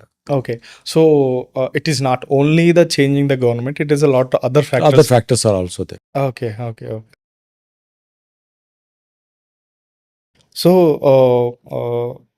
నార్మల్గా మనకి ఈ ఏరియాలో మెట్రో వస్తుంది, ఈ ఏరియాలో గ్రీన్ఫీల్డ్ హైవే వస్తుంది, లేకపోతే ఈ ఏరియాలో ఇంకేదో పెద్ద ప్రాజెక్ట్ వస్తుంది అని చెప్పేసి మనం సేల్ చేసేస్తూ ఉంటాం సార్. యాక్చువల్గా అలాంటి సందర్భాల్లో ఒకవేళ రాకపోతే జస్ట్ గవర్నమెంట్ అనౌన్స్ చేసి వదిలేస్తే అప్పుడు బయ్యర్ లాసే కదా సార్? అది కాకపోతే ఇంకోటి వస్తుందండి. ఓకే. ఇప్పుడు మెట్రో వస్తుందా లేదా అనేది పేపర్లో డైలీ తెలుస్తుంది. అవును. అంటే కొన్నిసార్లు గవర్నమెంట్ అనౌన్స్ చేసి ఆగిపోయిన ప్రాజెక్ట్ అయిపోతుంది. అయిపోతే ఇంకోటి వస్తుంది. ఓకే. ఇక్కడ మనం ఏమనుకుంటామంటే అది చివరి రోజు కాదు, అది బంగాళాఖాతంకు చివరిగా నిలబడి మనం దొరకట్లేదు అందులో. Okay. If not today, tomorrow something big may come. Okay. Because inevitable అండి, అది ఎవరి చేతిలో ఉన్నది కాదు. అది మార్పు అనేది, రూపాంతరం చెందడం అనేది అది సహజం. అది అంటే Okay. కొన్నిసార్లు అది రాకపోవడం కూడా కొన్నిసార్లు మంచిదే. ఎందుకంటే మీకు అక్కడ ఆపర్చునిటీ ఉన్నప్పుడు రేపు కొత్త జరిగేటువంటి డెవలప్మెంట్లో దానికంటే బెటర్ ఆపర్చునిటీ అక్కడ రావడానికి మీకు స్పేసే కదా కావాల్సింది. ట్రూ. మీరు అది ఉన్న స్పేస్ను వాడేసుకున్నప్పుడు ఇవాళ మనకు కొత్తగా ఇప్పుడు హైటెక్ సిటీ ఇదంతా ఇప్పుడు ఉందండి. లేవు. ఇప్పుడు కొత్తగా ఏదన్నా రావాలనుకుంటున్నప్పుడు ఇంకా పెద్దది లేదు. అంటే ఒక 1 బిలియన్, 2 బిలియన్, 3 బిలియన్ ఏదైనా కంపెనీస్ ఏదైనా మనకు ఒక ఇమీడియట్గా ఏదైనా ఒక 10,000 crores 20,000 crores కంపెనీ ఏదైనా రావాలంటే, ఇప్పుడు మీకు ఫైనాన్షియల్ డిస్ట్రిక్ట్ సైడ్లో రావాలంటే ఏం వస్తుంది, వాళ్ళకి ఆపర్చునిటీ అంతా ఇదే కదా. అవును సార్. ఆయన కొత్తగా ఏదైనా ఎక్స్పెరిమెంట్ చేయాలనుకుంటారు, ఇక్కడ ఏం చేయగలుగుతారు, అక్కడ ల్యాండ్ లేదు, ల్యాండ్ లేదు, ఇంకేం లేదు. ఇక్కడే చేయాలి కదా. సో ఏది బెటర్ అది? Always it is always a better if you have a land. Okay. So always అది కాకపోవడం వస్తే మంచిది, ఓకే. రాకపోతే ఇంకా మంచిది. Okay. Got it sir. Sir నేను ఇప్పుడు ఎగ్జిట్ 19 దగ్గర నుంచి ఎక్కి ఎల్బీ నగర్ వెళ్తున్నప్పుడు ఒక సర్టెన్ పాయింట్ తర్వాత హై రైజ్ బిల్డింగ్స్ అన్నీ ఆగిపోతాయి సార్. దాని తర్వాత ఎంటీ ఫీల్డ్ ఉంటుంది సార్. సో ఆ ఎంటీ ఫీల్డ్ ఎందుకు యూటిలైజ్ చేసుకోవట్లేదు సార్?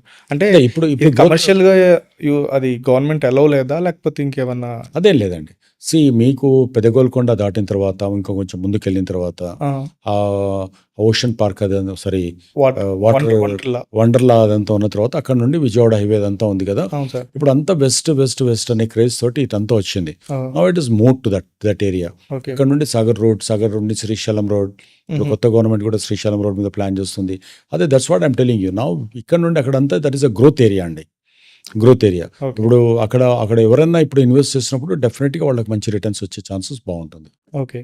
ఒకవేళ ఎన్ఆర్ఐ ఇన్వెస్ట్ చేయాలి అనుకుంటే హైదరాబాద్ రియల్ ఎస్టేట్లో, what you suggest? NRIs they cannot invest in agriculture ల్యాండ్లో బయట నుంచి ఫండ్స్ తీసుకొచ్చి మనం చేయడానికి, ఫారిన్ కంపెనీస్ కానీ అంటే కంపెనీ లాగా చేయాలనుకుంటే ఎన్ఆర్ఐ డైరెక్ట్ ఇన్వెస్ట్మెంట్ లాగా. ఇప్పుడు ఇండియన్ మా ఫ్రెండ్ యూఎస్ వెళ్ళాడు, ఒక 5 crores 6 crores సంపాదించాడు sir.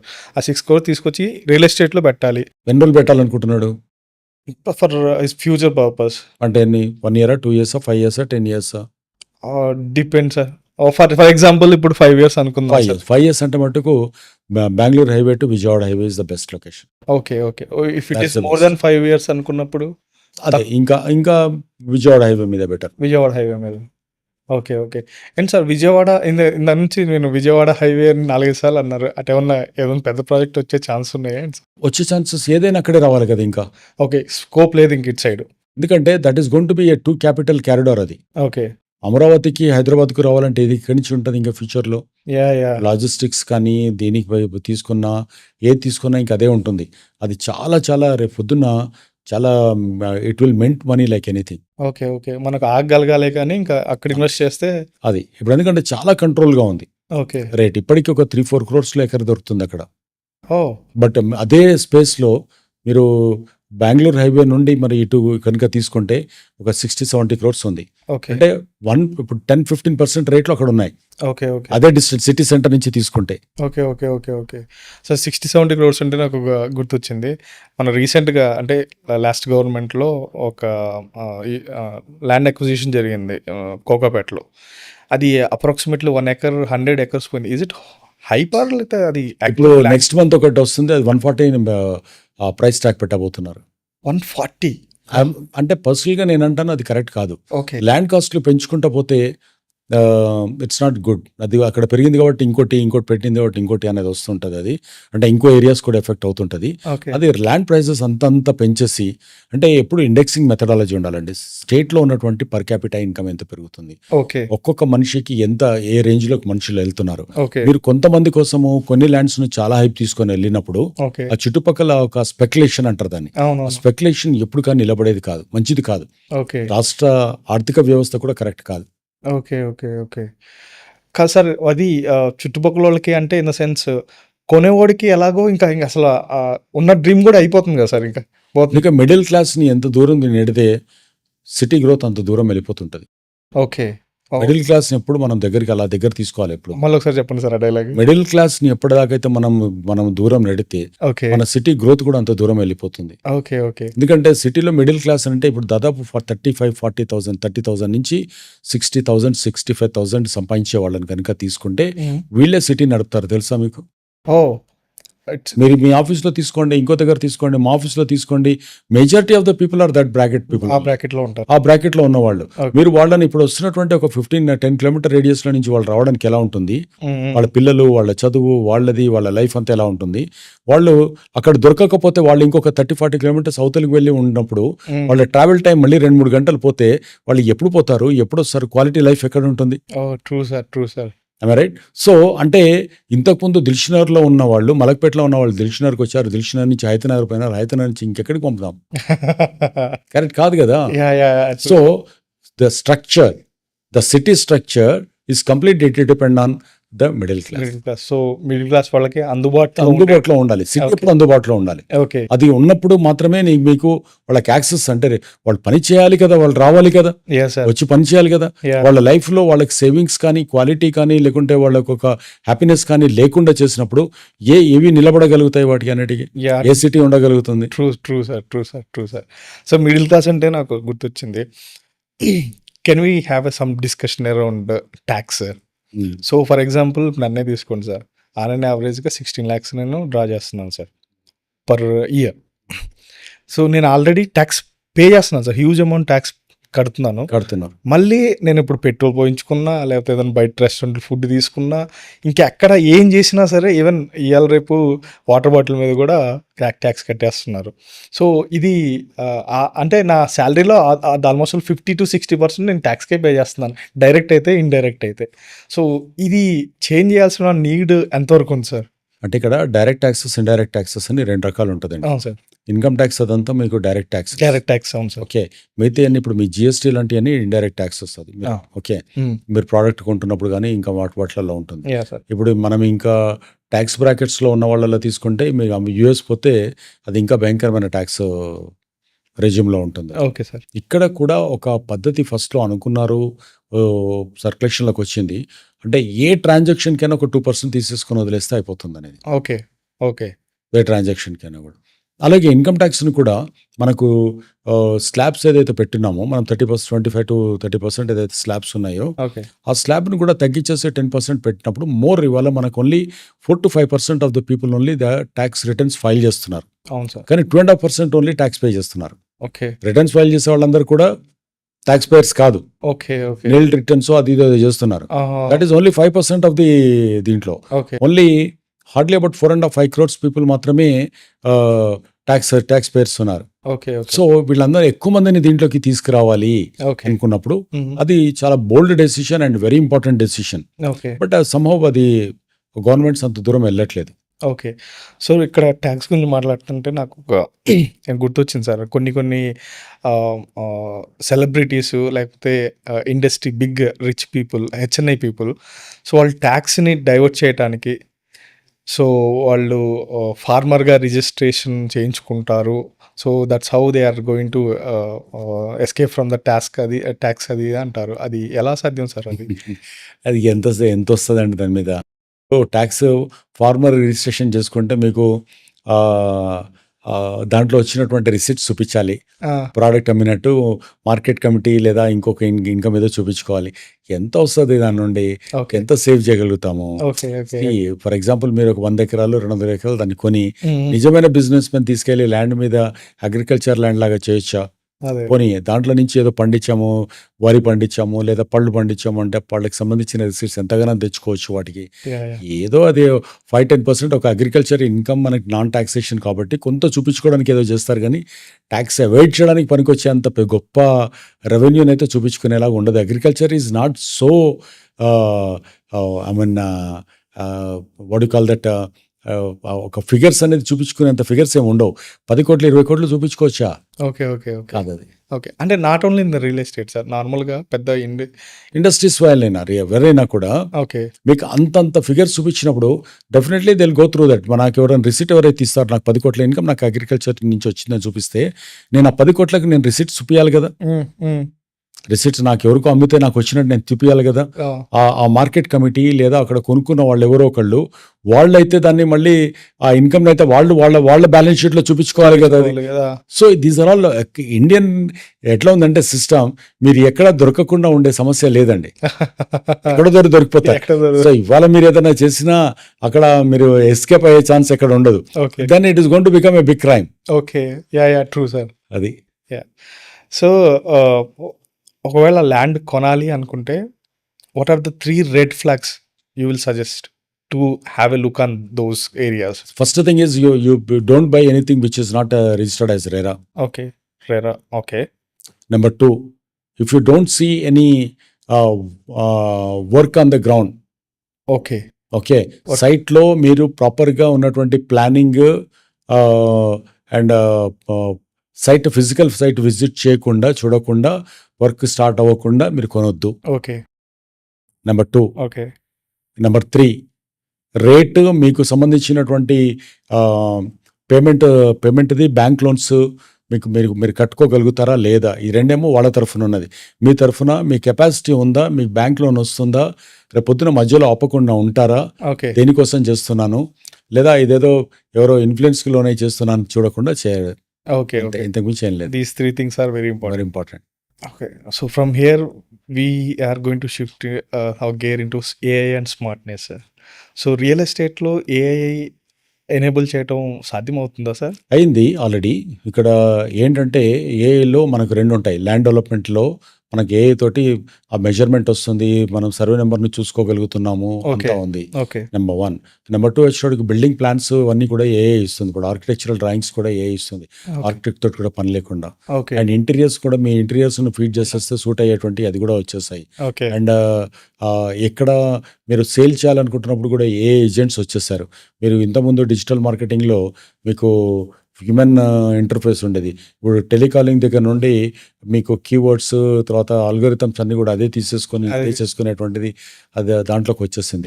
AI is mostly and effectively used in real estate sir. Only building ఒకటే కట్టలేదు అంతే, మిగతాదంతా ఏఐ చూసి. దాంట్లో బిల్డింగ్ కడుతున్నప్పుడు కూడా 3D పెయింటింగ్స్ అవన్నీ కూడా ఉన్నాయి sir. Okay. Okay. So let's talk about education system sir. So what's your thought on current education system sir? Current education system is very boring and outdated education system అండి, completely. So ఈ రోజున మారుతున్న దానికి ఇంకొక 10-15 ఇయర్స్‌కు సంబంధించిన దాన్ని ఇవాళ మనం first class, second class, third క్లాస్‌లో ఇంట్రొడ్యూస్ చేయకపోతే ప్రిపేర్డ్‌నెస్ అంటే అదే మ్యాథమెటిక్స్ అదే ఉన్నా కూడా ఓకే. మన టోటల్ కరిక్యులాన్ని గనుక మనం చేంజ్ చేయకపోతే మనం రేపు పొద్దున్నటి దాంట్లో మనం ఉండలేం. ఇవాళ మనం గనుక ద వరల్డ్ అంటే సైన్స్‌ని గనుక తీసుకుంటే ఒకప్పుడు ఉన్న థియరీ ఆఫ్ రిలేటివిటీ ఈ రోజున అది కరెక్ట్ కాదు అనేటువంటి ఒక దీంట్లోకి వస్తుంది అది మనకు. ఓకే. సో అంటే సాపేక్ష సిద్ధాంతాన్ని క్వశ్చన్ చేస్తున్నారు.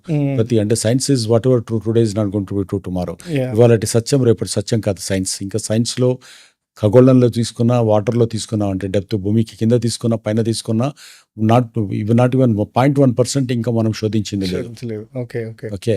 So what is very important is మనం are we prepared for thought. ఇంకా మన ఏలియన్స్ ఉన్నారంటున్నారు. లేకుంటే మనలాంటి పాలపుంతలు, మనలాంటి గెలాక్సీలు, మనలాంటి యాహ్! ఇది ఇలాంటి కొన్ని లక్షలు ఉన్నాయని అనుకుంటున్నాం యాహ్! మనం. True. True. So everywhere the changes happening. Okay. So fundamentally what is very important is సైన్స్‌ని ఎంతగా మనము ఇష్టపడాలో, ఎంతగా మనం వాటిని చూసుకోవాలో మనం చూసుకుంటూనే ఒక బేసిక్ ఫండమెంటల్ పాయింట్‌ను మనం మర్చిపోతున్నది ఏంటంటే we are trying to become more and more of robotics. Robotics. Okay. Okay. Robots లాగా మారాలని ప్రయత్నం చేస్తున్నాం. బట్ మన సిస్టమ్‌లో ఎలాంటిది ఉండాలంటే మన కల్చరల్, మన వాల్యూ సిస్టమ్‌ను మొదలుపెట్టకుండా 50% of our system should be related to our culture and అది. దాని రూట్స్‌ను వదిలిపెట్టకుండా ఉంటే బావుంటది. ఓకే. ఇవాళ ఆర్గానిక్ వైపు ఎట్లయితే మనం వెళ్తున్నామో ఓకే. ఓకే. వరిలో గానీ, పండ్లల్లో గానీ ప్రతి దాంట్లో ఒరిజినల్ న్యాచురల్ సీడ్స్ మనది మనం ఎలా అనుకుంటున్నామో ఇది కూడా మన డీఎన్ఏని మనం మర్చిపోకుండా చూసుకోగలగాలి. ఓకే. ఓకే. ఓకే. అప్పుడు అది ఏదైనా బావుంటుంది. 2 కూడా ఈక్వల్లీ ఇంపార్టెంట్ ఉంటాయి. Okay. Sir suppose in future if you become a educational minister, so what are the changes you are going to bring in the education? I will see that the education is the most important thing అండి. Education is not maths, English, science and general social sciences and all. So ఇక్కడ మనకు ఉన్నటువంటి ప్రతి గ్రామంలో ఉన్నటువంటి ప్రతి వాడికి కూడా కామన్ సెన్స్‌ని డెవలప్ చేసే పద్ధతి ఎలా ఉండాలి, స్కిల్ డెవలప్‌మెంట్ ఎలా ఉండాలి, ఇది మనకు పురాతన జమానాలో నుంచి కూడా తీసుకుంటే అంటే మనం పాతగా ఉన్నటువంటి ఛాత్రాలయాలు అంటే గురుకుల పాఠశాలల నుంచి తీసుకున్నప్పుడు కూడా వాళ్ళకి ప్రతి వాడికి ఒక రాజుకే కాదు ప్రతి వాడికి విలువిద్య నేర్పేవాళ్ళు, పాకశాస్త్రం నేర్పేవాళ్ళు. మరి అప్పుడు ఉన్న వాళ్ళంతా మగవాళ్లే కదా వంటలు వండింది అదంతా కూడా. సో అలాంటివన్నీ కూడా అప్పటికి స్కిల్ డెవలప్మెంట్ అనేది అప్పుడు చాలా ఉండింది. ఓకే. అండ్ కొన్ని కుల వృత్తులు కూడా అక్కడి నుంచి వచ్చాయి. వృత్తుల నుంచి కులాలు వచ్చాయి. కులాలు అనేది మళ్ళీ మనం దాన్ని ఇంకో రకంగా తీసుకెళ్ళిపోతున్నాం. సో ఇక్కడ కూడా ఏంటంటే మనకు ఆ గ్రాస్ రూట్ లెవెల్లో వాళ్ళకు ప్రాపర్ ఎడ్యుకేషన్ అంటే వాళ్ళ లోపల బ్రెయిన్ డెవలప్మెంట్ అనేది ఎలా చేయాలి. ఓకే. ఓకే. అంటే ఆ 360 డిగ్రీ సొసైటీ మీద, సంఘం మీద, సమాజం మీద, సబ్జెక్టు మీద వాళ్ళకి అవగాహన కలిగేటువంటి వ్యవస్థను కింద నుంచి మనం డెవలప్ చేసుకుంటూ రావాలి ఫస్ట్ క్లాస్ నుంచి కూడా. అది ఈ బేసిక్ ఈ కాంపిటేటివ్నెస్ అనేది పెంచేసి ఆ ఫోకస్డ్ అనే దాన్ని పెట్టి మార్క్స్ను కానీ లేదా ఒక నేను ఇది బట్టిఫై చేయాలి ఇలా ఉండాలి అనే సిస్టంలోకి రాకుండా అది న్యూట్రల్ సిస్టంలోకి తీసుకొచ్చి బ్రెయిన్ ఎంపవర్మెంట్ అనేది చాలా జరగాలి. అది జరిగినప్పుడు చాలా అద్భుతమైనటువంటి ఇది ఉంటుంది అక్కడ. సో ఈ అంతరాలు ఉండవు. Super intelligence, super genius and dumb అనేది రాదు అక్కడ. ఓకే. Got it. సార్ ఫ్యూచర్లో ఈ డిగ్రీ సర్టిఫికేట్స్ కి, పీజీ సర్టిఫికేట్స్ వాల్యూ ఉంటుందా? లేదు. నేను క్వశ్చన్ అడగలేదు సార్. ఇంకా లేదు. యూనివర్సిటీస్ కూడా ఉండవు, క్యాంపస్లు ఉండవు, ఇది ఏది ఉండదు. నీకు ఏం కావాలో 10th క్లాస్ తర్వాత నువ్వు చూస్ చేసేసుకొని ఆ స్కిల్ ఎంపవర్మెంట్ వైపు వెళ్ళిపోవడం అనేది ఉండాలి. అలాగే జరుగుతుంది. అసలు మొత్తం కూడా ఈ క్యాంపసెస్, పెద్ద పెద్ద క్యాంపసెస్ ఇవి అనేది ఇంక కనపడవు. యూనివర్సిటీస్ అన్ని ఒక 10 years లో కనుమరుగైపోతాయి. అంతా ఒక్కొక్క 100 acres, 200 acres, 300 acres class room sitting అదంతా ఉండదు. ఎవరికి ఏ టైంలో ఎలా కావాలో అలా అనేదే ఉంటుంది. ఎందుకంటే మోర్ ఆన్లైన్ అయిపోతుంది. You don't have to go to US or Germany or Japan France for an higher education. Virtual classrooms వచ్చేస్తాయి. అక్కడ కూర్చోబెట్టి చెప్పేది ఏదో ఇక్కడ ఒక స్క్రీన్ పెట్టేస్తే ఇక్కడ వచ్చి నేర్చుకోవచ్చు. ఒక 5 స్టూడెంట్స్ ఇక్కడ ఉన్నారంటే ఇక్కడ స్క్రీన్ పెట్టేస్తే ఇంట్లోనే చూసుకోవచ్చు మీరు. సో అది మన కరోనా టైంలో మనం చిన్న స్కూల్, గవర్నమెంట్ స్కూల్లో చూసాం.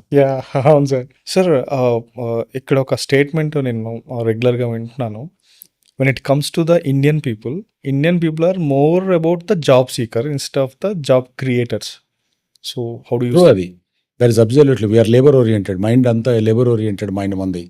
ఇవాళ మీరు ప్రపంచంలో ఎక్కడ తీసుకున్నా కూడా why we go outside and work for some other people, why can't we, అదే అంటున్నాను. ఎడ్యుకేషన్ సిస్టంలో మనకి ఏం కావాలి అని ఇంతకుముందు అనుకున్నప్పుడు ఇలాంటిది వచ్చినప్పుడు వాళ్ళ లోపల మార్పు అనేది వస్తుంది. మనకు ఫియర్, బిజినెస్ చేయాలంటే ఫియర్, మనం బాస్ లాగా బిహేవ్ చేయాలంటే ఫియర్, ఎవరు వస్తారో లీడ్ చేస్తారంటే ఎవడు రాడు, నువ్వు ఇతను తీసుకెళ్ళండి ఎవరు మైక్ ఇచ్చి ఎవరు మాట్లాడతారంటే ఈయన మాట్లాడతారంటారు.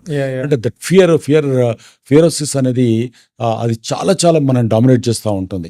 సో అది లేదు యాక్చువల్గా మన డిఎన్ఏలో అది లేదు, అది ఇండియన్ డిఎన్ఏలో లేదు. అది forget about any caste or community, but Indian దాంట్లో లేదు. అది దాన్ని మనకు చొప్పించారు బ్రిటిషర్స్ ఇక్కడికి వచ్చినప్పుడు. నువ్వు ఇలాగే ఉంటావు, నువ్వు ఇలాగే చేయాలి, నీకు ఇది చేస్తే నీకు ప్రాబ్లం అవుతుంది అనేలాగా దాన్ని స్లేవరీ దీంట్లోకి తీసుకొచ్చారు. సో ఎప్పుడైతే మనకు దాంట్లోకి వచ్చిందో మనం ఏంటంటే ఎవడన్నా ఉంటే నాకు ఆ బాధ్యత ఉండదు, నాకు ప్రాబ్లం పోతుంది. సరే ఎవరన్నా మన పైన ఎవరన్నా ఉంటారా, నన్ను ఎవరైనా గైడ్ చేస్తారా, నేను గైడ్ చేయలేక నేను ఫెయిల్ అయిపోయినా, నాకు చెప్పేవాళ్ళు లేకుండే, ఈ పదాలని మనం వింటుంటాం. ఎందుకు వింటామంటే నీకు ఎవడు చెప్పడానికి ఎవడు ఉండాలి, నువ్వు చెప్పితే చేయడానికి ఉండేటువంటి ఒక మనిషివా నువ్వు, ఒక కొరియర్ వా. ఒక కొరియర్ వాడికి ఇక్కడ ఇచ్చి అక్కడ ఇచ్చిరమంటే ఇచ్చేస్తాడు వాడికి. ఇంకా దేంతో అందులో 100 రూపాయల నోట్ ఉందా, లేకుంటే ప్రామిసరీ నోట్ ఉందా, వైట్ పేపర్ ఉందా, వాడికి సంబంధం లేదు. It's a delivery boy. So why you wanted to become a delivery boy for somebody. So దీని నుంచి బయటికి రావాలంటే ఎంటర్‌ప్రెన్యూర్‌షిప్ అనేది చాలా ఇంపార్టెంట్. ఎంటర్‌ప్రెన్యూర్‌షిప్ అంటే ఏంటి అని అంటే, నేను స్వతహాగా నేను పుట్టిన దానికి ఒక పర్పస్ ఉంది. నేను I wanted to become something. నేను ఎక్కడో ఇంటర్మీడియట్ చేశాను, డిగ్రీ చేశాను, బీపీఓలో good morning, good afternoon, good evening అని అనుకుంటాను. ఒక పెళ్లి చేసుకుంటాను, పిల్లలు కంటాను, వాళ్ళని మళ్ళీ స్కూల్లో చదివిపిస్తాను, వాళ్ళని మళ్ళీ అయిన తర్వాత అమెరికా పంపిస్తాను. ప్రతి 6 నెలలకు తల్లిగారి తరఫున అమ్మగారి తరఫున 6 నెలలు వాళ్ళు 6 నెలలు వీళ్ళు తిరిగి వస్తారు. ఇది కాదు జీవితం అంటే అనేది ఫస్ట్ మనకు అర్థం కావాలి. సో ఇది బేసిక్ నుంచే స్టార్ట్ అవ్వాలి కదా సార్? అయితే అంతే, కింద నుంచి స్టార్ట్ అవ్వాలి. సో ఇందాక మీరు మాట్లాడుతున్నప్పుడు మైక్ ఇస్తే భయపడతారు అని అన్నారు. సో పబ్లిక్ స్పీకింగ్ అనేది ఎంత ఇంపార్టెంట్ ఉంటుంది సార్? పబ్లిక్ స్పీకింగ్ అనేది ఒక ఎలిమెంట్ కింద తీసుకొని నేను ఫస్ట్ మీ లోపల ఎక్స్ప్రెసివ్నెస్ అనేది వస్తే అని ఎక్కడైనా ఏదైనా ఉంటుంది. అది మీరు పబ్లిక్ స్పీకింగ్ పబ్లిక్లోకి వచ్చి మాట్లాడొచ్చు, లేకుంటే మీరు ఏదైనా దేనైనా ఇనిషియేటివ్ తీసుకొని ఒక పని చేయడానికి ముందుకెళ్ళొచ్చు. So what is important is మీరు ముందు పడాలి అంతే. ఫర్గెట్ అంతే. మీరు ముందు పడ్డారంటే మీరు దాంట్లో ఏ పనులైనా మీరు చేయగలుగుతారు. ఇదేదైనా చేస్తారా అంటే నేను ముందుకు రావాలంతే. ఆ చేయగలిగిన వాడు మాట్లాడగలుగుతాడు, చేస్తాడు, చూపిస్తాడు, ఏదైనా ఉంటుంది. ఈ should have that leadership. A leader కూడా మాట్లాడలేని లీడర్ అంటే లీడర్ కాలేడు కదా. నేను ముందు నడుస్తే లీడర్ అంట. లీడ్ అంటేనే యువర్ నాకు లీడ్ ఇవ్వవా అంటారు. అంటే చిన్న ఒక ఇవ్వరా అని అడుగుతారు అలా. So what is your suggestion, sir, here for especially Gen Z people? They want to focus on any particular skill, or they just want to go through any regular degree or BTech and after that they are struggling? I'll tell you one thing. Gen Z కి ఏదైతే మనం అనుకుంటున్నామో రేపొద్దున every 4 years కు market stale అయిపోతూ ఉంటుంది. ఇవాళ అనుకుంటున్న రోబోటిక్స్ నుంచి రేపొద్దున క్వాంటమ్ దీంట్లోకి వెళ్ళిపోవచ్చు, మనం థియరీలోకి వెళ్ళిపోవచ్చు. ఓకే, సో ఇప్పుడే అది చాలా క్యాచ్ దీంట్లో ఉంది. అది క్వాంటమ్ సైన్స్ అనుకోండి, మ్యాథమెటిక్స్ అనుకోండి. సో ఈ దీంట్లో మనకు చాలా మార్పులు అనేది చాలా జరుగుతున్నాయి. ఇంకా మనము స్పేస్ను మనం ఎంతగా రీసెర్చ్ చేస్తే అన్ని రకాల కొత్త ప్రయోగాలు జరగవచ్చు. బికాస్ ద హోల్ యూనివర్స్, మనం ఇక్కడ మన భూమి మీద ఉన్న ప్రతిదానికి విశ్వానికి సంబంధం ఉంది అనే విషయం మనకు చాలా మందికి తెలియదు. ఓకే, అక్కడి నుంచి దాన్ని మనం కనిపెట్టినప్పుడు భూమి మీద జరిగేటువంటి రకరకాల ప్రయోగాలు రకరకాల జరుగుతుంటాయి ఇవన్నీ కూడా. కాబట్టి you need to B proactive, you need to be open minded, you need to B నేను నేర్చుకోవడానికి రెడీగా ఉండాలి, నేను కొత్తదనంగా ఉండాలి. నేను ఈ ఐటీలో కోడింగ్ చేస్తాను, ఫ్యాంటమ్ ఒక కోపాలు నేర్చుకుంటాను, ఇంకోటి నేర్చుకుంటాను, ఇలాంటివి కాదు మనకు కావాల్సింది. You need to B proactive and you need to be curious to learn the things. Okay. So here in the beginning days, in the school days లో ఉన్నప్పుడే మనం business related, entrepreneurship related business అనేది కాదండి, ఏదైనా అయి ఉండొచ్చు. నువ్వు business అయి ఉండొచ్చు, ఇంకోటి అయి ఉండొచ్చు. ప్రతి దాని మీద క్యూరియాసిటీ అనేది కనుక మనకు ఉంటే, ఓకే, ప్రతి దాంట్లో నుంచి కూడా ప్రతి దాన్ని కూడా బిజినెస్ కోణంలోనే చూడాలి మనం. కానీ కొత్త ఇన్నోవేటివ్నెస్ అనేది కనుక లేకపోతే, ఇన్నోవేషన్ అనేది ఇదే ఇలా ఎందుకు చిన్నప్పుడు మనకు అనేవాడు, అరే ఏమేమో క్వశ్చన్లు వేస్తుంటాడు మనకి పిల్లవాడు ఉంటాడు, అవును సార్. అదే that is a growth symptom. మనకు కూడా అది ఎప్పుడు క్వశ్చన్ చిన్నప్పటి నుంచి దాన్ని మనం ఎంకరేజ్ చేయాలి. అన్ని పిచ్చి పిచ్చి మాట్లాడుతావు, ఇది ఒకటి చదువుకో, ఇది పొద్దున ఇది ఉంటుంది, దీన్ని హోమ్ వర్క్ చేసుకొని వెళ్ళు, అలా ఉండకూడదు. ఓకే. అక్కడ మనం రెస్ట్రిక్ట్ అక్కడి నుంచి మొదలవుతుంది. Yeah. Got it, sir.